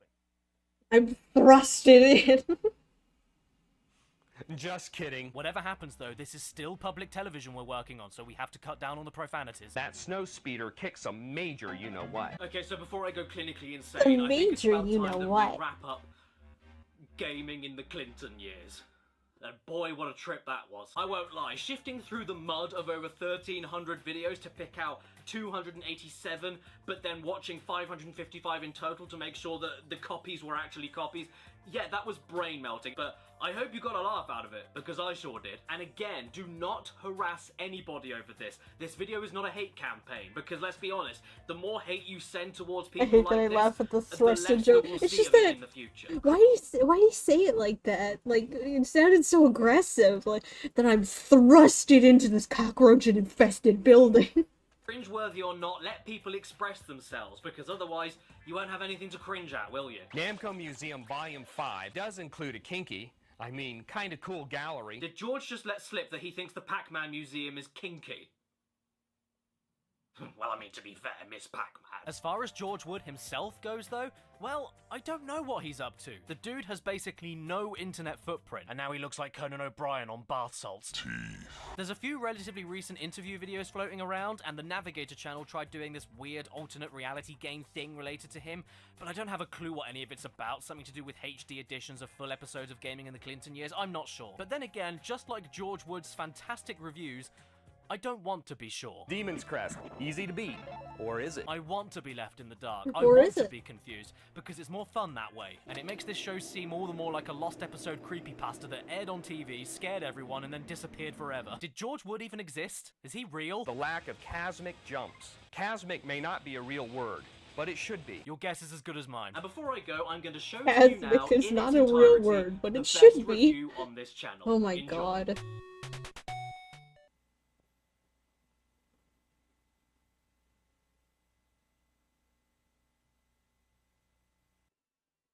And Okay. remember, everybody, If you don't play this game, you're not a true gamer.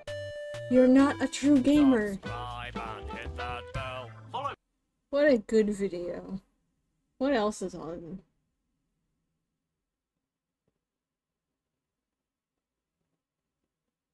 I mean, there's the Resident Evil lore stream, but I'm not watching all that again. Oh yeah, you can play games on YouTube now, which is fucking wild.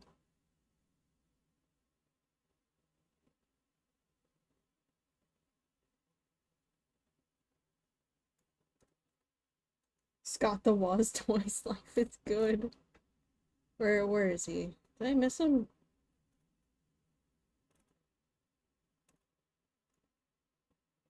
Hey Chad, it's the guy from before.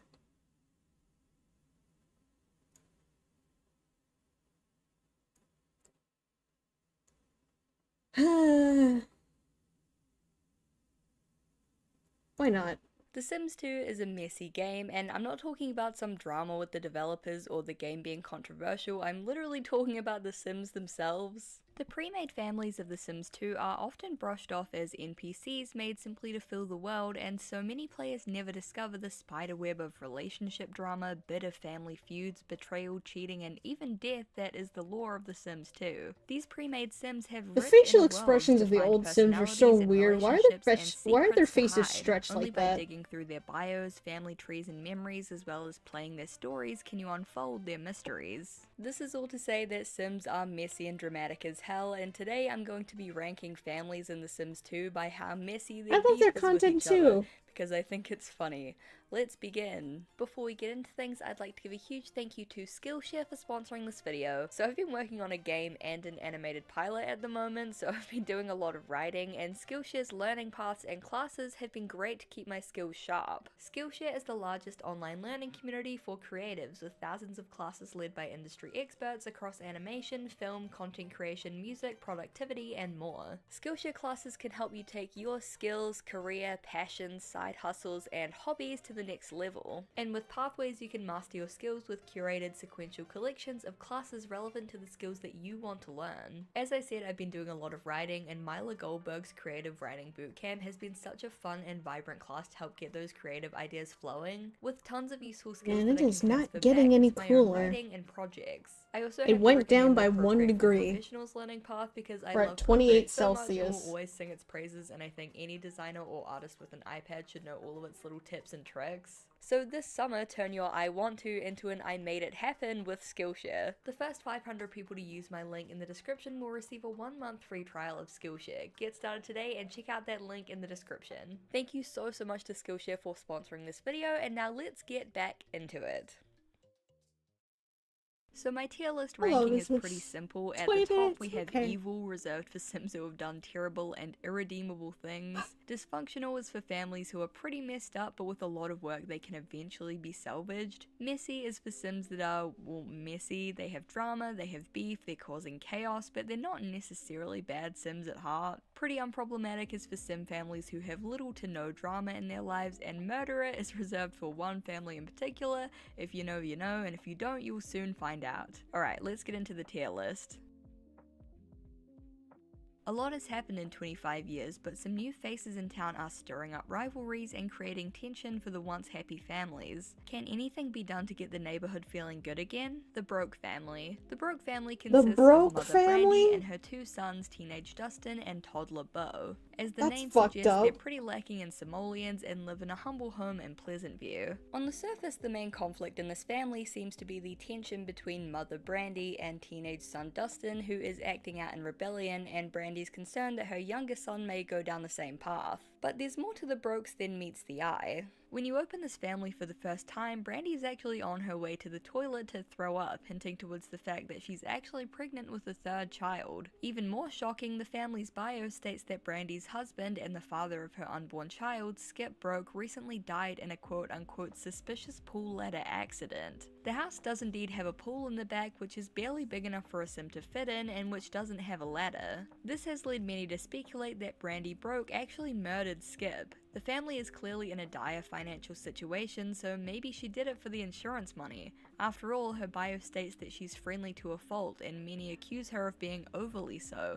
Is it all a cover-up for something darker? Well, probably not, actually. All of the evidence in the game points to the two having a great relationship, and there are no memories of arguments or infidelity. Plus, after Skip's death, Brandy's life kind of went to shit, so the motive isn't really there. I'm gonna put the Brokes in the pretty unproblematic tier because they've experienced a lot of hardship, and while their relationships with each other are a bit rocky, they love and care for each other, they're doing their best, they're not bad people. The Goth family. The legendary Goth family, who are fan favorites in the Sims franchise, consists of Mortimer Goth, his missing wife Bella, and their 2 children, Cassandra and Alexander. There's a lot going on with the Goths, and the missing wife is just the start of it. Though the details of Bella's disappearance are kept vague, it's revealed through the family's memories that she was actually abducted. For Cassandra, this is registered as a negative memory, but bizarrely for Bella's own loving husband, Mortimer, it's a positive memory. This is likely because his aspiration is knowledge, and knowledge Sims are super into anything alien related, but this isn't where the suspicious suspicious behavior stops. Mortimer, who sleeps under a giant painting of his missing wife, is currently seeing the much younger Dina Caliente, who only wants him for his money. And when I started up the household, he even wanted to flirt with her sister, Nina. This begs the question, did Mortimer have something to do with Bella's mysterious disappearance? Well, no, for reasons that we'll cover in the next few entries, but he's kind of sleazy to say the least. It's not like she died, she's still missing and could actively be out there somewhere, and he's fooling around with Dina Caliente. And speaking of sleazy sims, when you first play the family, the backyard is set up for a wedding, with the game directing you to click on the arch to start the ceremony for Cassandra and her fiance Don Lothario.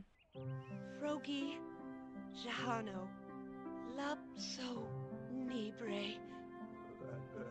Steep flow. Steep flow, Shubi.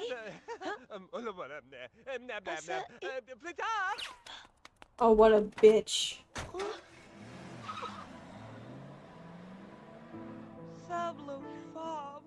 Yeah, Don has commitment issues, and as we'll discuss in the next entry, he's kind of a scumbag. Cassandra isn't the only woman in his life, and whatever you do, it's a lose-lose situation. Go through with the wedding and Cassandra will be left brokenhearted and crushed, or don't go through with the wedding and have to watch.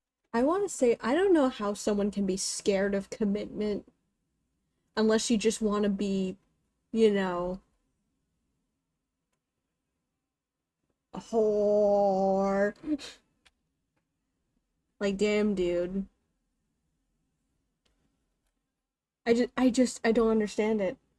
I don't understand fear of commitment. Watch Cassandra date a cheater. The combination of Bella's mysterious disappearance, Mortimer's seeming lack of care in his relationship with gold digger Dina, and Cassandra and Don's train wreck of a relationship put the Goths family in the messy tier, which brings us to the Lothario family. Don Lothario's bio in The Sims 2 reads, "So many ladies, so little time. When Don isn't thinking about dating, he's sleeping." The Sims 2 for console, on the other hand, is straight up brutal.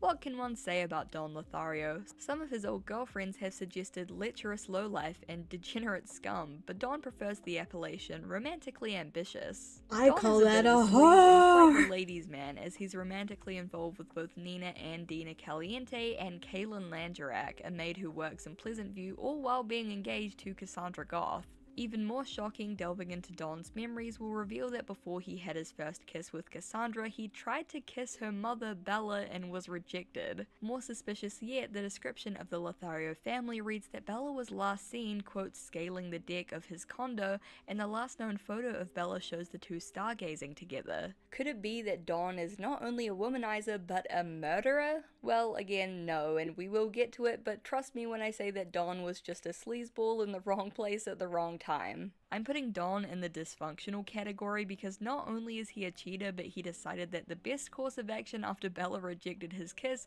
was to go after her daughter instead. Plain and simple, dude's got issues. Also, he has a giant painting of Bella in his bedroom, which honestly should have been more of a red flag for Cassandra. The Caliente family. You may have noticed that a couple of the last families we've covered so far have one thing in common, the Caliente sisters Nina and Dina, and that's because these girls are basically the chaotic glue that holds all of the drama of Pleasant View together. Obviously they're both involved with their next door neighbor, Don Lothario, both without each other knowing, which honestly is really impressive considering they both live in the same house. They're also very heavily connected to the Goth family in some pretty suspicious ways. Dina is actually the widow of Michael Batchelor, the brother of Bella Goth. She married him when he was an elder, and the Goths are famously the most wealthy family in Pleasant View. This aligns with her aspiration for wealth and status as a gold digger. After Michael died, she went back on the prowl. When you first play the Caliente family, a pop-up will appear which reads, Dina Caliente's digging for gold and she wants to lay a claim on Mortimer. Don't wait for him to make the big move. Be aggressive. As previously discussed, Mortimer and Dina are kind of a thing, and this pop-up reveals that Dina's motives are purely financial. She just can't seem to keep away from the Goths and that massive fortune, so now that Mortimer's wife is out of the picture, she's preparing to strike. But once again, that begs the question, could the Calientes have had something to do with Bella's disappearance? Well, yes actually. See, the Calientes are actually half alien. If the fact that the word alien is literally in their surnames doesn't give it away, then their family tree does. Nina and Dina's grandfather, Nestor Caliente, gave birth to their father after he was impregnated by an alien called Pollination Technician 7. Their life state is officially How listed on the progressive. Sims wiki as Alien Sim Hybrid. And how did Bella go missing? She was abducted by aliens. Mortimer, the patriarch of the Goth family, has all the money and assets, but there's one thing standing in the way: Bella. Maybe the Calientes called in a little favor with some of their extraterrestrial relatives and got Bella shipped off to Strangetown. All the better while she's stargazing with Don, since it pins all the suspicion onto him. On the official Sims 2 website, an interview with Bella Goth was published where she proposed that the Calientes may have had a different motive. Quote, "I think someone sent Dina to town specifically to pull Mortimer away from me. I know he's a genius and his work is important to a lot of people. I couldn't have possibly imagined that trying to create a life elixir that could help everyone would ever push somebody to ruin our marriage. And why take me away from him? Perhaps they thought that I was a distraction and believed that taking me away from the love of my life would make him stop his work." Whatever the case, it's pretty clear that the sisters and their alien ancestry had something to do with Bella's disappearance, and their fixation on the Goth family is nothing but suspicious. Since Bella is missing and not murdered, I can't put them in the bottom tier, so the closest thing I can do is put them in the evil tier because they abducted a woman.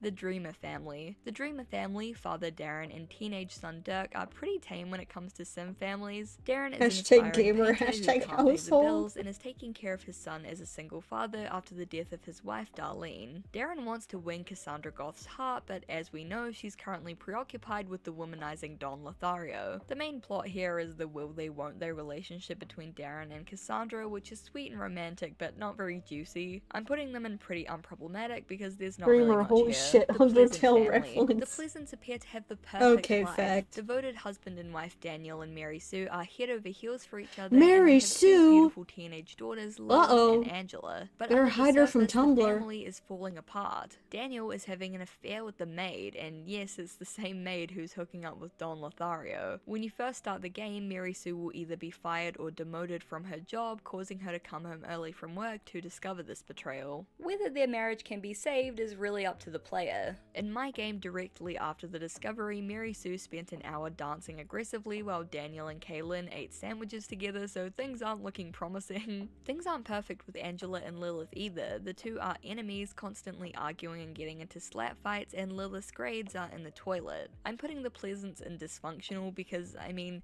just look at the scene. Does anything about this scream normal to you?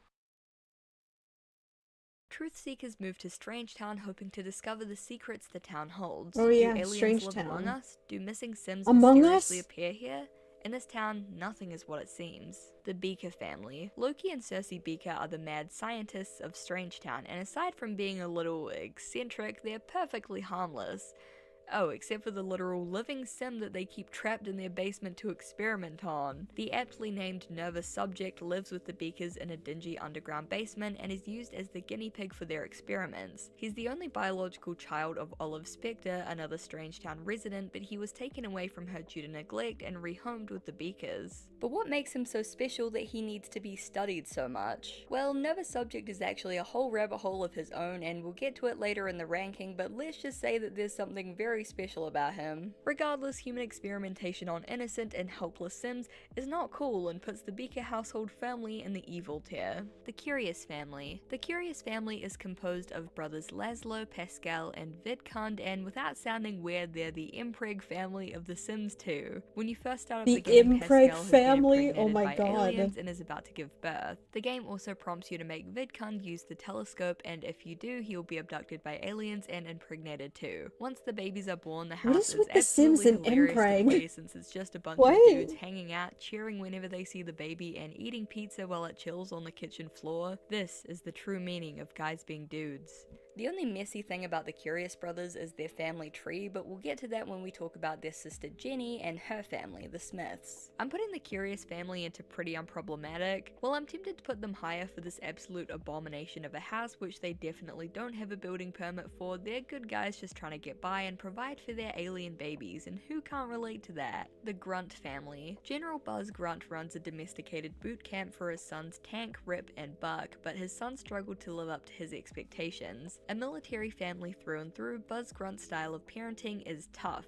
Maybe too tough, as his son's relationships with him and each other are pretty rocky. Mr. Grunt's personal relationships have never been the best either. He has low relationship levels with almost everyone in Strangetown, and he has many memories of getting into fights with other Sims. The one Sim that he lost to, though, was none other than the alien pollination technician 9 Smith, which many theorize has led him to hate aliens. There's also the mystery of what happened to Buzz's wife, Damn, Lila bro's a Grunt. professional She was the more hater. gentle and nurturing parent, having taught the boys most of their skills as toddlers and children, but she eventually divorced Buzz, presumably because of his bullish nature. Shockingly, pun intended, after their divorce, Lila mysteriously died by electrocution and was buried in Olive Specter's graveyard. Did Buzz have something to do with Lila's death? On one hand, electrocution isn't exactly the most common method of murder, but on the other hand, the timing is just too suspicious. And why is Lila buried in Olive Specter's graveyard when the family has absolutely nothing to do with her? Digging deeper into the lore of the Grunts just causes more questions to pop up, and whatever's going on, there's much more than we know. Sticking to the facts though, I feel pretty confident putting the Grunt family in the dysfunctional tier. Strict military household plus divorce plus suspicious death equals a recipe for a disastrous family dynamic. The Smith family. The Smith family is composed of pollination technician 9, his wife Jenny Smith, and their two kids, Johnny and Jill. They're the perfect white picket fence suburban family, and aside from the beef between PT9 and his neighbor General Buzz Grunt, there's not too much to cover there. There is some weirdness in the Smith family tree though. Jenny is the sister of the Curious brothers and became Jenny Smith after she married PT9. However, pollination technician 9 Smith actually impregnated Jenny's father, Glan Curious, causing him to give birth to two girls, Chloe and Lola Single, who, as a side note, are also playable in Strangetown. Super messy and kind of weird. I know alien pregnancies aren't like regular sim relationships where there's woohoo involved, it's more of a probing situation, but still, you married the guy that impregnated your dad. It's a little too in the family, and for that reason the Smiths are going in the messy tier. That's The Spectre fucking family. weird. Now That's we weird. come to the Spectre family, and messy doesn't even begin to describe it. Olive Spectre lives with her teenage niece Ophelia at 13 Dead End Lane, an appropriate name given the huge graveyard that lays at the back of the property. See, Olive has a long history of ex-lovers who have died. Her fiancé Early Demise left her at the altar and died soon after, and his brother Tim Lee Demise is also buried in her graveyard. Next was her first husband, Rigor Mortis, who died in a fire, her second husband, Euthanasia, who also died in a fire, and her third and final husband, Ichabod Spectre, who died from old age. There are many other Sims buried on the lot, including Lila Grunt, both of Ophelia's parents, and various townies and NPCs. Olive's bio reads, quote, Olive will stop at nothing to get what she wants. She spends her time collecting mushrooms, sharpening sticks, and excavating her yard. So Olive is clearly a murderer. I mean, her name is literally I Love Spectre, and that's not just because she hangs out with a bunch of ghosts all day. If we examine her memories, we can discover that she actually woohooed with the Grim Reaper, which led her to having her first and only child, Nervous Subject. The reason why the mad scientist Beakers are so interested in Nervous is because he's half Reaper. There are many different theories behind Olive and her graveyard. A more forgiving theory suggests that after losing so many loved ones, she did the deed with Old Grim as a sort of pact to stop him from taking anyone else. However, the more common theory is that she's simply a murderer with a fascination for the dark and disturbing, thus explaining her infatuation and subsequent one-night stand with the Grim Reaper. Her pastimes of sharpening sticks and excavating her yard, as noted in her bio, seems to point towards a more nefarious explanation. Olive is going in the murderer tier for obvious reasons. Sorry for any Olive apologists out there, or apologists. Sorry. The Caps and Monties have been feuding for years, but that hasn't stopped the younger generation from crossing boundaries and falling in love. Will their actions lead to ruin or bring the families together? The Cap family and the Monty family. I'm putting the Caps and the Monties in one entry together because they're basically the only two families in Veronaville, and they're also heavily intertwined with each other. They're based off the Capulets and Montagues from Romeo and Juliet, and the two families are at war, with Romeo Monty and Juliet Cap in the middle of it all. The two are in love, but have to keep their love a secret because of the bitter rivalry between their families, specifically the patriarchs of the families, Patrizio Monty and consort Cap. The feud started when a young Patrizio kissed consort's crush and later wife, Contessa. Compared to a lot of other Sim family beef, this one is pretty tame. There's some family drama and some past hurts, but nothing that can't eventually be resolved in order to bring the families together. I'm gonna tentatively put this one in messy, but it's kind of teetering into unproblematic territory. I'll put it in messy because there is a little bit of drama there, but it's not too bad. So those are my rankings. Did you agree? Did you disagree? What do you think the juiciest drama was? Do you Not gonna think lie, my rankings didn't were listen to accurate? the other two Or families. do you think that I maybe forgot what judged she said some too about much, him. but that hasn't. Monty's in one entry together, love a secret because of the bitter rivalry between their families, specifically the patriarchs of the families, Patrizio Monty and consort Cap. The feud started when a young Patrizio kissed consort's crush and later wife, Contessa. Compared to a lot of other Sim family beef, this one is pretty tame. There's some family drama and some past hurts, but nothing that can't eventually be resolved in order to bring the families together. I'm gonna tentatively put this one in messy, but it's kind of teetering into unproblematic territory. I'll put it in messy because there is a little bit of drama there, but it's not too bad. So those are my rankings. Did you agree? Did you disagree? What do you think the juiciest drama was? Do you think Alright. Get this out of here.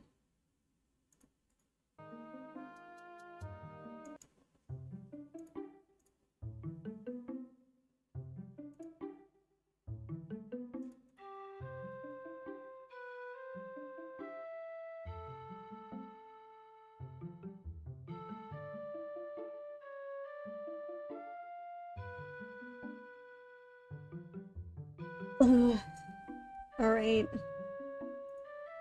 I know I haven't been streaming for long, but I'm tired. I mean, I got some stuff done. Besides, not many people are here today. Kind of my fault for doing it last minute.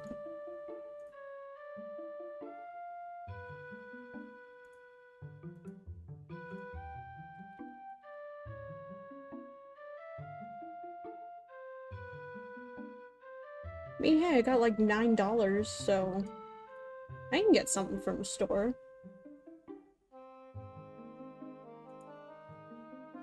I'll definitely try and do this again maybe tomorrow. Hopefully more people will come by. I'll do this at like a better time. But thank you all for coming by. Welcome, Fact, to the moderation team. And the drawings are cute, hee hee. Yeah, they're so cute, Fact. Look at them. They're so cute. They're so cute. But anyway, thank you all for coming by. We'll try to have some fun next time. I will see you all later. I'm gonna go to the store and get some Dr. Pepper now. Goodbye! That's cute too. You're a weird, Fact. But that's okay.